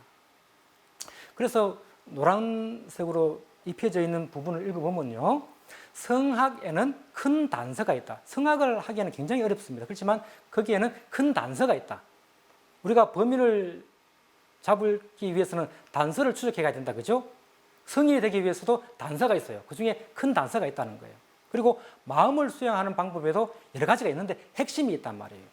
그래서 성인이 되기 위한 큰 단서와 마음을 수양하는 데 있어서 핵심, 그것을 담고 있는 도식을 내가 만들었고 거기에 대한 설명을 붙임으로써 사람들이 또 당신이 도로 들어가는 문과 덕행을 쌓는 기반이 무엇인지를 보여주고자 합니다. 이것이 이제 성학 10도의 저술의도, 구체적인 저술의도라고 말을 할 수 있겠어요. 성학 10도의 구성과 내용은 이렇습니다. 복잡죠. 10도니까 10개의 그림이 나온다, 그죠? 그리고 앞서 제가 말씀드렸듯이 10개의 그림에 대한, 도식에 대한 설명이 붙습니다, 이렇게. 그러니까 1도부터 시작해서 어떻습니까? 쭉 보면 1도, 2도, 3도 해서 10도까지 나옵니다. 1도가 태극도고 마지막 10도가 숙흥야매 잠도예요. 첫 번째 나오는 태극도가 성리학적 우주론을 담고 있는 도식입니다. 그리고 옆에 나오는 도설이 거기에 대한 해설이에요. 마지막에 나오는 숙흥야매 잠도는 뭐냐? 숙은 새벽을 뜻해요. 새벽. 흥은 일어난다는 말이에요. 야는 밤야자고 매는 잘매자입니다. 그러니까 아침에 일어나서 저녁에 잘 때까지 어떻게 생활해야 되는지 아주 구체적인 것까지 이제 나오는 겁니다. 그러니까 우주론적인 사유로부터 구체적인 일상생활까지 차근차근 하나하나 1도에서부터 10도까지 이야기를 하고 있다는 것을 우리가 성학 10도의 구성을 통해서 확인할 수 있습니다. 자, 다시 한번 봐요. 제가 도와 도설, 해설을 다 표현해두고 그 옆에 갈로에서 사람 이름을 집어넣었죠. 그러니까 이건 뭐냐면 주돈이라는 사람이 태극도를 그렸고 그리고 그 사람이 도설, 그 그림에 대한 해설도 붙였다, 이런 말입니다. 그럼 서명도는 정복심이라는 사람이 그렸고 그 글은 장횡거라는 사람이 썼다. 이렇습니다. 이게 보면은 그림이 먼저 있고 그 그림에 대한 해설이 있는 경우도 있고 거꾸로 글이 있고 그 글을 알기 쉽게 전달하기 위해서 도식화한 것도 있습니다. 그런데 대개 많은 경우는 거꾸로입니다. 글이 있고 그 어려운 글을 효과적이고 분명하게 압축적으로 전달하기 위해서 그림을 그렸던 것이 많아요. 그래서 쭉 저자들이 나오는데요. 보면 어때요? 특히 해설과 관계되는 부분에는 태계 선생의 이름이 하나도 안 보이죠. 물론 도표에는 도식을 그린 저자로는 태계 선생이 여기도 보이고 여기도 보이고 보이기도 하는데, 따라서 제가 성학 10도를 기존에 소개할 때 간혹 이런 식의 질문을 받습니다. 그렇다면 사실 성학 10도를 우리가 태계 저서라고 말을 하는데 정작 태계 선생의 글이 별로 없네요. 여러 사람들의 글을 짜집기 한 거네요. 편집한 거네요. 이렇게 이야기를 하는 경우가 또 있습니다. 그래서 태계 선생께서도 이제 이렇게 말을 하죠. 제가 이 글을 쓸 때 한결같이 선현, 저보다 앞선 시대의 학자들의 사상을 그대로 서술한 것이지 제가 제 자의적으로 지어낸 것이 아닙니다. 그런 것들을 합해서 내가 성학 10도를 만들었고 도식마다 자기의 어떤 간략한 생각을 덧붙였습니다. 이렇게 말을 해요. 하지만 이것은 오늘날의 저술적 관점에서 보아서는 안 되는 겁니다. 조선시대 성리학자들의 글 쓰는 방식이 되게 자기의 생각을 요즘 우리가 논문 쓰듯이 막 일방적으로 쓰지 않고요. 자기 견해에 동의할 만한 내용, 내가 봤을 때 이 사람의 말은 내 말과 똑같네? 라고 판단되는 것들을 갖고 오는 거예요. 그러니까 다른 사람의 글을 갖고 왔다고 하더라도 그것은 태계의 사상이라고 볼 수 있습니다. 이 말은 무슨 말이냐면 태계 선생께서 주돈이, 정복심, 장현거, 근근 등의 사람의 입을 빌려서 자신의 사상을 개진했다, 표현했다. 뭐 이렇게 이제 볼 수 있겠죠. 그렇다면 성악십도가 선현들의 글을 갖고 왔다고 해서 성악십도를 태계의 저서로 보지 않을 이유가 전혀 없게 되는 것입니다. 자, 십도니까 그림이 나오겠다, 그죠? 도식 간단히 보여주면 이렇습니다. 아주 복잡죠? 음도 안 납니다, 그죠? 공부를 하려고 딱 봤을 때. 제1 태극도, 제2 서명도, 제3 소학도, 제4 대학도, 제5 백록 동규도, 제6 심통 성정도, 제7 인설도, 제8 심학도, 제9 경제잠도, 제10 마지막으로 숙풍야매 잠도 이렇게 되어 있는 겁니다. 이 10개의 그림이 나오고 이 그림에 대한 해설을 담고 있는 것이 바로 이제 성악십도라고 볼 수 있습니다. 그러면 차례대로 간략하게 한번 살펴보도록 하겠습니다. 먼저 첫 번째 나오는 태극도에 대해서 한번 살펴보도록 하겠습니다. 앞서 말씀드렸듯이 태극도는 성리학적인 우주론을 담고 있는 도식이라고 볼 수 있다, 그죠? 예. 그래서 세계가 어떻게 만들어지게 되었는지, 또 만물 가운데 인간은 어떻게 생성되었는지를 가장 명료하게 보여주는 조감도라고 할 수 있어요. 우리가 살고 있는 세계, 우주는 어떻게 생성되었으며 그 생성 원리와 우주의 운행 원리는 무엇인지, 우리 인간은 도대체 어디에서 왔고 인간 존재의 본질, 본성은 무엇인지, 세계의 어떤 운행 원리, 이 세계라는 말은 그냥 우리가 살고 있는 이 세계를 말한다고 보시면 돼요. 봄, 여름, 가을, 겨울 이렇게 흘러가는 세계. 이 세계의 운행 원리가 있다, 그죠? 봄이 되면 꽃이 피고 여름이 되면 무성하게 자라고, 지금 가을에 그 무성하게 자란 이후에 열매가 결실을 맺고, 겨울이 되면 낙엽을 떨구고 저장합니다. 몸을 웅크립니다. 몸을 웅크리고 죽는 것이 아니죠. 물론 죽는 것도 있지만 몸을 웅크리고 있다가 다시 봄이 되면 어떻게 됩니까? 꽃을 피우고 싹을 피우고 또 이렇게 또 한 해를 반복한다, 그죠? 이것이 이제 기본적으로 세계의 운행 원리라고 할 수 있습니다, 그죠? 해가 떴다가 해가 지고 달이 뜨고, 낮이 됐다 밤이 됐다가, 더웠다 추웠다, 이런 것이 기본적으로 우리가 살아가는 세상의 운행 원리라고 이렇게 볼 수 있을 것 같아요. 이러한 세계의 운행 원리와 우리 인간, 이 세계의 한 존재물이라고 할 수 있는 우리 인간의 본질은 도대체 어떤 관계가 있는가? 또 세상 속에서 우리는 어떻게 살아가는 것이 올바른 삶, 인간다운 삶인지에 대한 설명까지 담겨 있다고 볼 수 있습니다. 자, 원문인데요. 원문 한번 읽어볼까요? 좀 어렵습니다. 자, 이렇게 시작됩니다. 무국이면서 태극이다. 태극이 움직여 양을 낳고 그 움직임이 극에 달하면 고요해진다. 고요해지면 음을 낳고 그 고요해짐이 극에 달하면 다시 움직인다. 이렇게 한 번 움직이고 한 번 고요해짐이 서로의 뿌리가 되어서 음과 양으로 나뉘어져서 양이가 형성된다. 양이에서 오행이 나오고 오행에서 만물이 나온다. 뭐 이렇게 나오는 거예요. 이것만 봐서 도대체 이게 무슨 말인지 이해가 안 됩니다. 그것을 표현한 그림, 옆에 위에 이제 그림입니다, 그죠? 전체 그림 가운데 위에 걸 내가 잘랐습니다. 이 그림 봐도 이게 도대체 뭔가 싶습니다, 그죠? 자, 한번 이 글을 한번 제가 쉽게 한번 설명을 해보도록 하겠습니다. 자, 봐요. 자, 우주론과 관련된 이야기라고 제가 말씀드렸죠. 그래서 이 세계의 시초는 무엇인가에 관한 것이에요. 이 세계의 시초는 말 그대로 시초다, 그죠? 맨 처음이죠. 이 세계의 시초는 맨 처음이에요. 맨 처음을 한자로 표기한 것이 태극입니다. 태극. 남쪽 끝이 어디입니까? 남극이죠. 북쪽 끝이 북극이죠. 끝이란 말입니다. 극은. 그런데 그 앞에 형용사가 하나 붙었어요.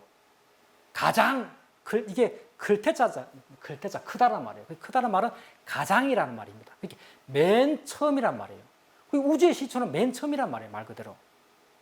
만약에 이 우주, 이 세계를 만든 존재가 있었다면 그 존재가 이 세계를 만들 때 무턱대고 만들지는 않을 거 아닙니까?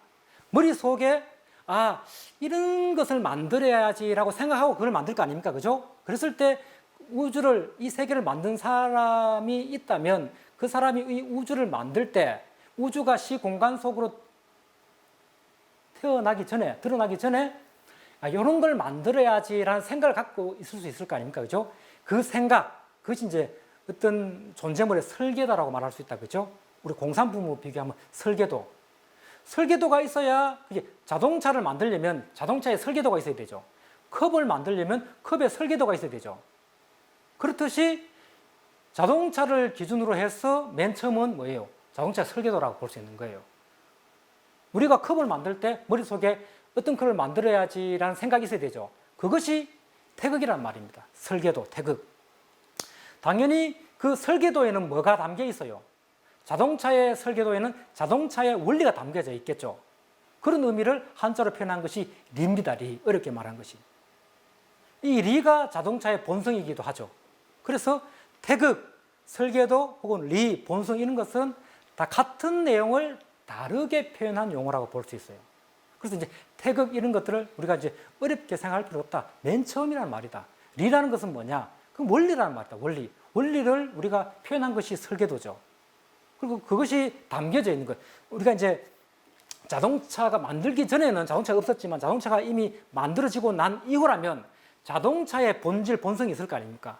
그것이 이제 설계도가 구현된 것이죠. 이렇게 보는 겁니다.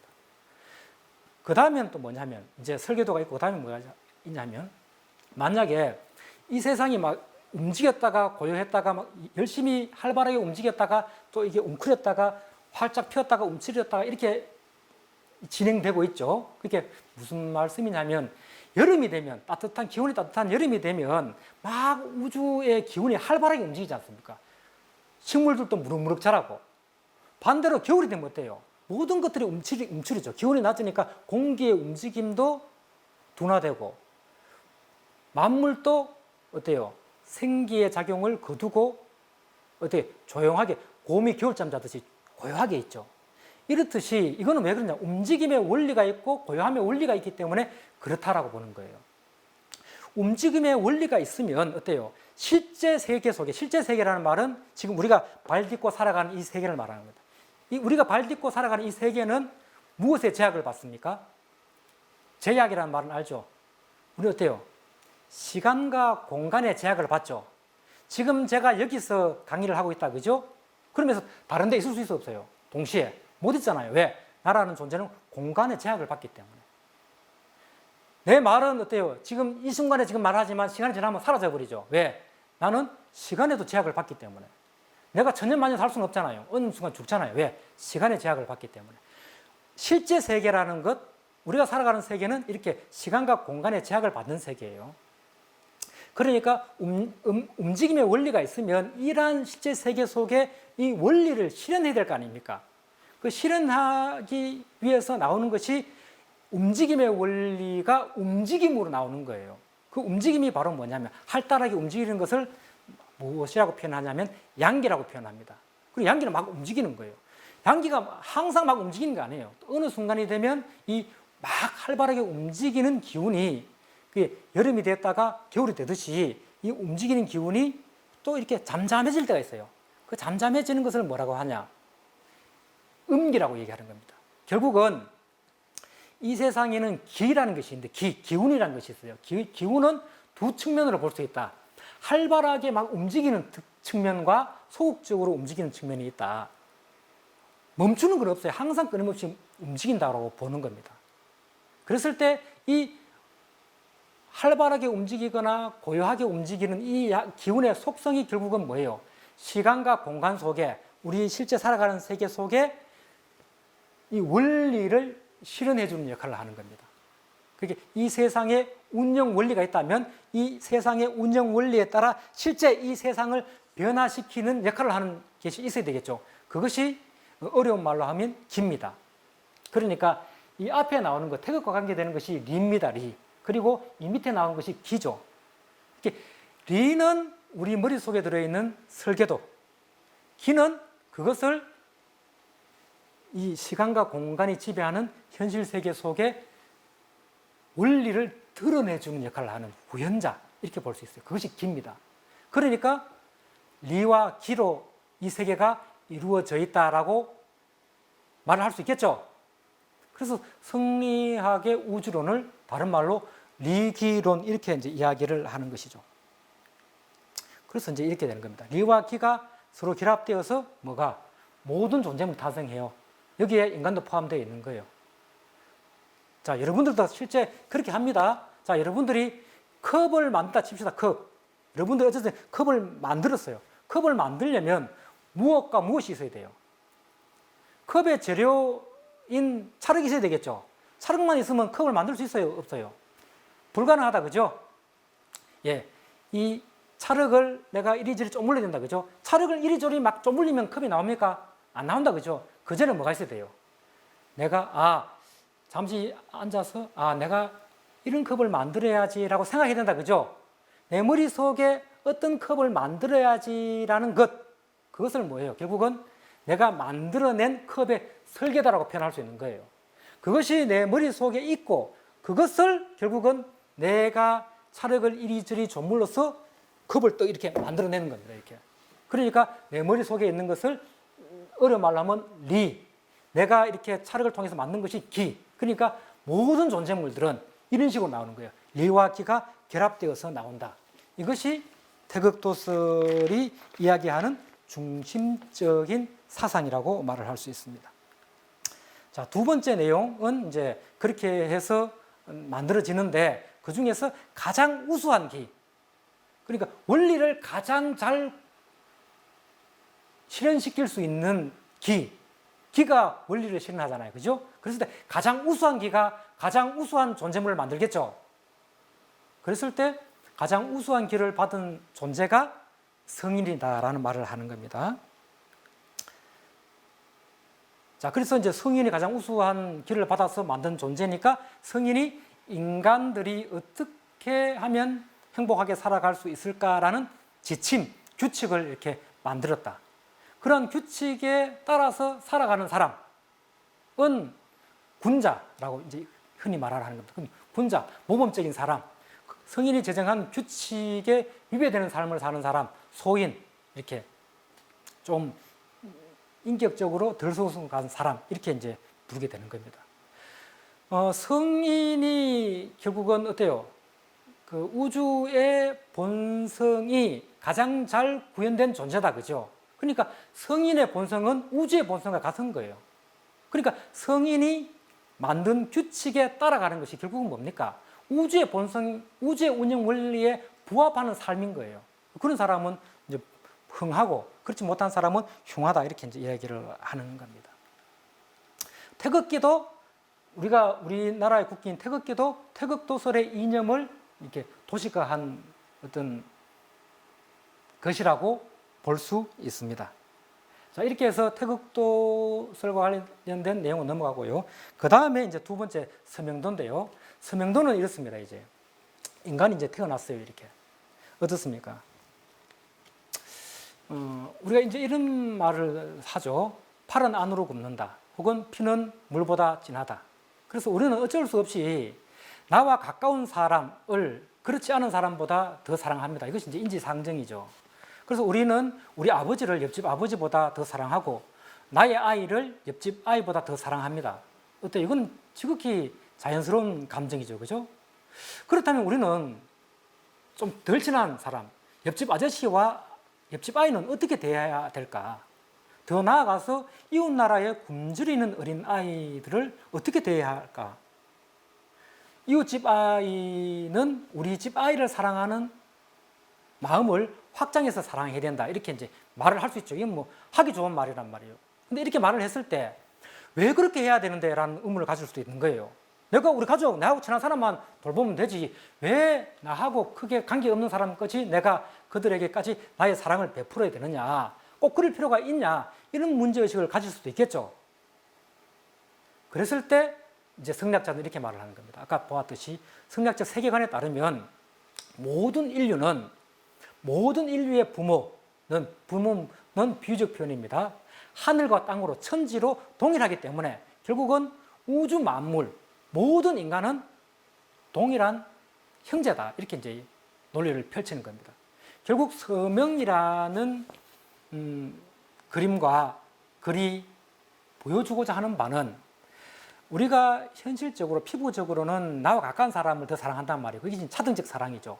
이 차등적 사랑이 결국은 보편적 사랑으로 확장되어야 한다라는 것을 논리적으로 보여주는 부분이라고 이야기할 수 있습니다. 그래서 이제 서명품은 건을 아버지라 부르고 곤을 어머니라 부른다. 나는 이 조그마한 몸으로 건곤의 혼연일체가 되어서 그 가운데에 자리 잡고 있다. 그러므로 천지에 가득 찬 것이 나의 형체를 이루고 천지를 이끄는 것이 나의 본성을 이루었으니 모든 백성이 나의 동포고 만물이 나의 편이다. 이렇게 이야기를 하는 것이죠. 그러면서 이제 더 나아가서 가족 모델을 국가 모델로 이렇게 확장하는 겁니다. 이렇게 가정에 부모, 형제가 있듯이 국가에서 부모 역할을 하는 것은 당연히 공동체의 리더인 군주고요. 또 어른은 신하고 뭐 이렇게 이제 확장해서 그 논리를 펼치는 것입니다. 이거는 결국 좀 어려운 말로 하면요, 같음의 세계와 다름의 세계가 있다는 것을 보여주는 거예요. 그걸 리일의 세계, 분수의 세계 이렇게 표현하는 겁니다. 이건 뭐냐면 제가 좀 전에 말씀드렸듯이 나와 가까운 사람을 우리가 사랑하기가 인지상정이에요. 그렇지만 그것만으로 안 된다는 거예요. 그 사랑을 외부로 확장해야 된다. 그랬을 때 왜 확장을 해야 되냐? 리일의 관점, 같음의 관점에서 보면 우리가 모두 형제이기 때문에 그렇다라는 논리를 갖고 나오는 것입니다. 이걸 좀 더 구체적으로 표현하면 이렇게 표현할 수 있을 것 같아요. 자, 자동차가 이렇게 막 있죠. 자동차 공장에 수많은 자동차가 있죠. 이 자동차가 만들어지기 위해서는 먼저 뭐가 있어야 된다고 했습니까? 당연히 자동차에 설계도가 있어야 되겠죠. 자동차 설계도가 있고 이 설계도를 공장 노동자가 그 고무, 철 이런 것들을 가공해가지고 이 재료를 통해서 결국은 이런 자동차를 존재물인 이 자동차를 만들었을 거 아닙니까? 그랬을 때 공장 마당에 세워져 있는 수많은 자동차들은 어때요? 다 똑같습니까? 다릅니까? 똑같다라고 볼 수 있지만 미묘하게 다르죠? 어떤 자동차는 결함이 있고 어떤 자동차는 결함이 없어요. 그러니까 우리가 불량품이 있을 수 있단 말이에요. 그럼 불량품은 왜 생겼을까?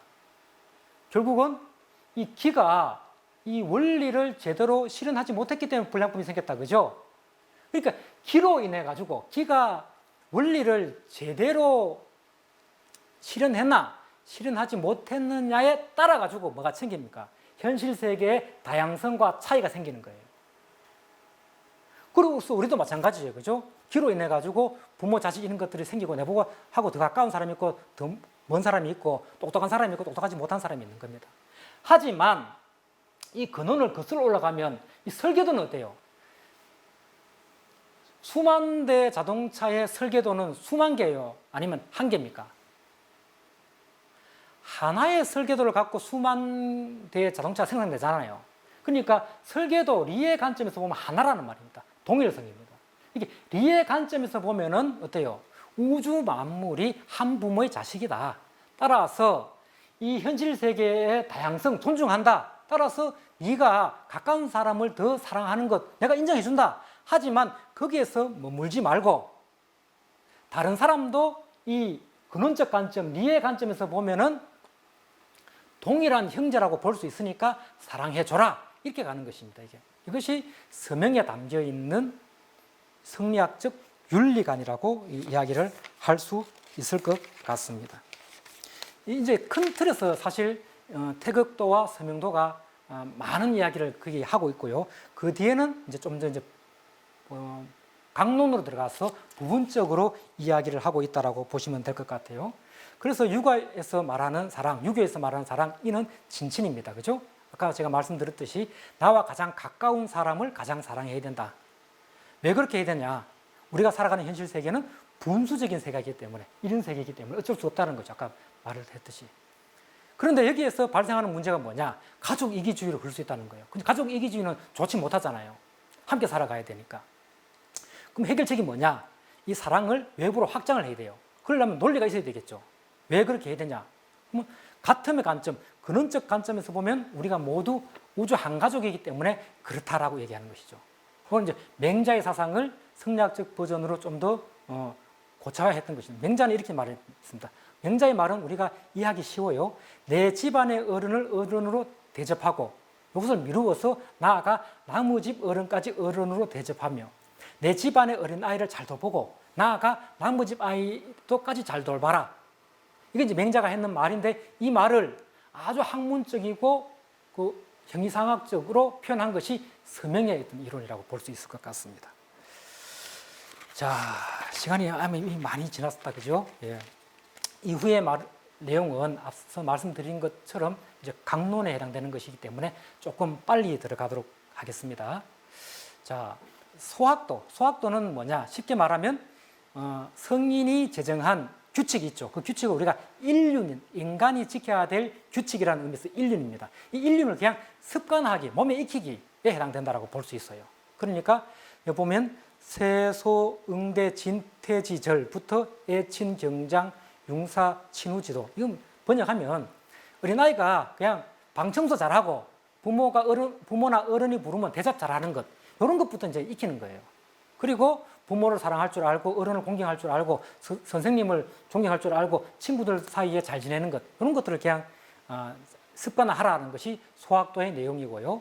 네 번째, 대학도는 소학을 익힌 사람이 이제 본격적으로 자신을 수양하고 다른 사람과 원만한 관계를 맺는 방법에 대해서 좀 이론적으로 배우는 거예요. 결국 수기치인의 전 과정을 이렇게 보여주는 것이 대학이라고 볼 수 있습니다. 그래서 대학은 이런 것이 있죠. 보면은 밑에 거 한번 부터 읽어볼게요. 그 나라를 잘 다스리려면 먼저 자기 집안을 잘 다스려야 되고, 자기 집안을 잘 다스리려면 먼저 뭐예요? 자기 몸을 잘 다스려야 된다. 자기 몸을 잘 다스리려면 어떻게 해야 되냐? 내 마음을 바르게 삼아야 된다는 거예요. 내 마음을 그러면 바르게 삼으려면 어떻게 해야 되냐? 내가 좋은 뜻, 올바른 뜻을 가져야 된다는 거예요. 내가 그러면 좋은 뜻, 올바른 뜻을 가지려면 어떻게 해야 되냐? 내 지식, 알미 온전해야 돼. 내가 잘못 알고 있으면은 당연히 올바른 마음을 갖기 힘들 거 아닙니까? 그러니까 올바른 알을 가져야 돼요. 올바른 알을 그럼 가지려면 어떻게 해야 되냐? 매사에 그 사물의 이치를 철저히 탐구하고 공부를 해야 된다. 이제 이렇게 말하는 것이죠. 이것이 대학의 8조목 이렇게 되는 겁니다. 그리고 이제 5도가 백록 동규도입니다. 이거는 이제 소학과 대학에서 제시한 유교 윤리의 가치를 어떻게 구체적으로 실천하고 교육시킬 것인가에 관한 내용이라고 볼 수 있어요. 오륜을 학문의 목적으로 설정하고 이것을 학습하고 실천하기 위한 구체적 방법을 보여주고 있는 부분이라고 보시면 될 것 같습니다. 오륜은 우리가 많이 들어봤죠. 예, 나오듯이 부자유친, 부모와 자식 간에는 친밀한 감정이 있어야 된다. 군주와 신하, 공동체의 리더와 공동체 구성원들 사이에는 정의라는 규칙이 잘 지켜져야 된다. 남편과 아내 사이에는 서로 존중해줘야 된다. 구별해서 역할의 구별에 따른 존중이 필요하다. 연장자와 연소자 사이에는 나름대로 순서를 매겨야 된다. 이런 겁니다. 친구들 사이에는 믿음이 있어야 된다는 것을 보여주고 있는 것이죠. 자, 그 다음에 이제 심통성정대인데요. 심통성정대는 성학 10도 가운데서 가장 난해한 부분이라고 할 수 있어요. 인간의 도덕적 본성이 감정으로 드러나는 과정과 원리를 보여주는 거예요.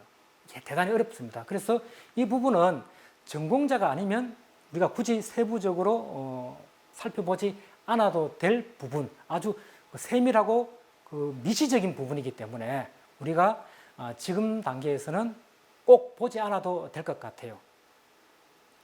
무슨 말이냐면 여러분들은 보통의 눈을 갖고 있는데 전문가들은 30배나 밝은 눈을 갖고 있거든요. 그렇게 이 성학 비유를 하자면 그런 겁니다. 심통 성정도와 관련된 이론은 30배나 밝은 눈으로 봤을 때 보이는 이론이기 때문에 굳이 이 부분을 학문적으로 천착해서 전공하지 않는다면 이 세밀하게 살펴보지 않아도 된다라는 것이 이 전공자로서 제가 그냥 드리는 제 관점입니다. 그래서 청학 10도는 넘어가고요. 인설도는 좀 전에 제가 설명해 드렸던 유교의 핵심 덕목이라고 할 수 있는 인에 대해서 보여주는 것입니다. 인. 인은 뭐입니까? 어진 사람이죠. 예. 그래서 인설도에서는 기본적으로 인이 결국은 우리가 인의예지라고 했을 때 의예지를 다 포함하는 덕목이라고 보거든요. 그 인을 인설도에서 따라서 말하고자 하는 것은 결국은 우리가 지키는 규범이라는 것은 우리가 막 자의적으로 만든 것이 아니고 우주의 이치를 실현한 것이다. 자연 세계에 봄, 여름, 가을, 겨울이 있듯이 우리 인간에게도 지켜야 될 규칙으로서 인의예지가 있다라고 이야기하는 겁니다. 그것을 이제 구현한 것이 한양의 사대문 이름이죠. 그게 이제 봄에 해당되는 것이 인, 그러니까 동쪽에 있는 문이 뭡니까? 흥인지문. 여름에 해당되는 것이 예입니다. 숭례문, 남쪽에 있는 것. 서쪽이 그래서 돈의문, 북쪽이 숙정문이라고 하는데 원래 이름은 홍지문입니다. 이렇게 인의예지 이런 것들을 이렇게 따서 사대문을 만들었다. 이것은 결국 조선사회가 성리학적인 사상 위에 구축되었다라고 볼 수 있을 것 같아요. 예, 인설 이 부분도 넘어가도록 하겠습니다. 예, 이 부분도 넘어가겠습니다. 그 다음에 이제 8번째, 심학도. 심학도도 좀 어렵습니다. 마음이 결국은 우리 몸을 이렇게 관장하죠. 그랬을 때 마음 수양이 중요한데 마음 수양을 어떻게 할 것인가? 어려운 말로 하면 경의 방식, 경의 상태를 유지하는 것이 마음의 수양이다라는 것을 보여주는 것이 심학도입니다. 심학도에 나오는 태계의 말인데요. 이것도 시간 관계상 넘어가도록 하겠습니다. 그리고 마지막으로 경제잠도와 숙쿵 오타 났네요. 아매가 아니고 야매잠도입니다. 여기서는 이제 경제잠도에서는 일상생활 속에서 경의 공부를 실천하는 것에 대해서 제시했다고 한다면 앞서 말씀드렸듯이 10도인 숙쿵야매잠도는 하루라는 시간 속에서 구체적으로 경의 상태를 어떻게 유지하는가에 대해서 제시했다라고 할 수 있습니다. 이제 마지막으로 그럼 어떻게 살 것인가 이 부분 정리하고 마치도록 하겠습니다. 자, 이렇게 말을 할 수 있을 것 같아요. 수기치인의 삶을 살아라 이렇게. 즉 나를 사랑하고 수양하며 다른 사람과 좋은 관계를 유지하며 살아라. 이런 말 하기 쉽죠? 다 알고 있는 것이라 할 수 있다. 그죠? 그렇지만 이것이 그냥 나온 것이 아니라는 말을 지금 제가 하는 것이죠. 이것이 나름의 성리학적 이론 체계 내에서 정당성을 확보하고 있는 말이라는 것입니다. 즉, 나를 사랑하자. 이건 무슨 말이냐? 현재 나의 모습을 인정하고 받아들이라는 말입니다. 그리고 그 모습을 그대로 사랑해야 돼요. 자신을 사랑하지 못한 사람은 결코 다른 사람을 온전하게 사랑하기 힘들기 때문에 그렇습니다. 만약 나에게 부족한 부분이 있다면 그 부족한 부분을 보완하기 위해서 열심히 노력하면 되는 겁니다. 그 노력은 왜 해요? 왜 합니까? 다른 사람을 위해서 노력하는 게 아니에요. 나 자신을 위해서 그렇게 하라는 겁니다. 이것을 어려운 말로 한 것이 위기지학입니다. 나를 위해서 공부하는 겁니다. 이 나를 위해서라는 말은 나의 모습을 변화시키기 위해서, 긍정적으로 변화시키기 위해서 하라는 것이지 내가 다른 사람에게 좋은 평가를 받기 위해서 하라는 말이 아니라는 말입니다. 다른 사람의 눈치를 보게 되면은 결국 나의 모습을 제대로 볼 수 없기 때문에 그래요. 나의 본 모습을 알아주거나 알아주지 않는 것은 어때요? 내 몫이 아니에요. 사실은 다른 사람의 몫입니다. 그러므로 다른 사람이 나를 제대로 알아주지 않아도 우리는 너무 섭섭해할 필요 없어요. 내가 나를 사랑하면 되니까, 내가 나를 인정해 주면 되니까. 이것이 뭐냐면 인부지불원이면 불역분자호와 논어에 나오는 말입니다. 다른 사람이 나를 알아주지 않아도 섭섭해하지 않는 사람이 군자다라는 말이죠. 그리고 나를 중심으로 해서 이제 나와 가까운 사람을 이제 먼저 사랑하는 겁니다. 그리고 여기에서 멈추지 말고 더 나아가서 나와 가까운 사람의 마음을 잘 이해하고 헤아려 줘야 됩니다. 그게 나와 가까운 사람을 사랑하는 것을 확장해서 인류애로 넓히고 또 인류애로 넓히기 위해서는 결국은 뭡니까? 나와 다른 사람과의 관계를 잘 맺어야 되죠. 다른 사람과의 관계를 잘 맺기 위해서는 첫 번째, 다른 사람의 마음을 잘 이해해야 된다는 겁니다. 그런데 우리가 사람의 마음을 헤아리기는 매우 어렵죠. 그럼 어떻게 하면 내가 다른 사람의 마음을 잘 헤아릴 수 있을까? 이건 이제 역지사지의 태도를 가지다는 거예요. 내가 적어도 내 마음의 상태는 잘 알 수 있을 거 아닙니까? 그래서 내 마음의 상태를 헤아려 가지고 다른 사람의 마음을 살피는 거예요. 그러니까 내가 자식일 때 아버지가 나한테 저렇게 대하는 것이 내가 좋지 못했다.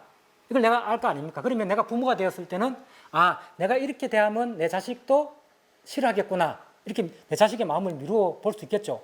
그렇게 미루어서 행동하면 큰 문제가 안 생긴다는 거예요.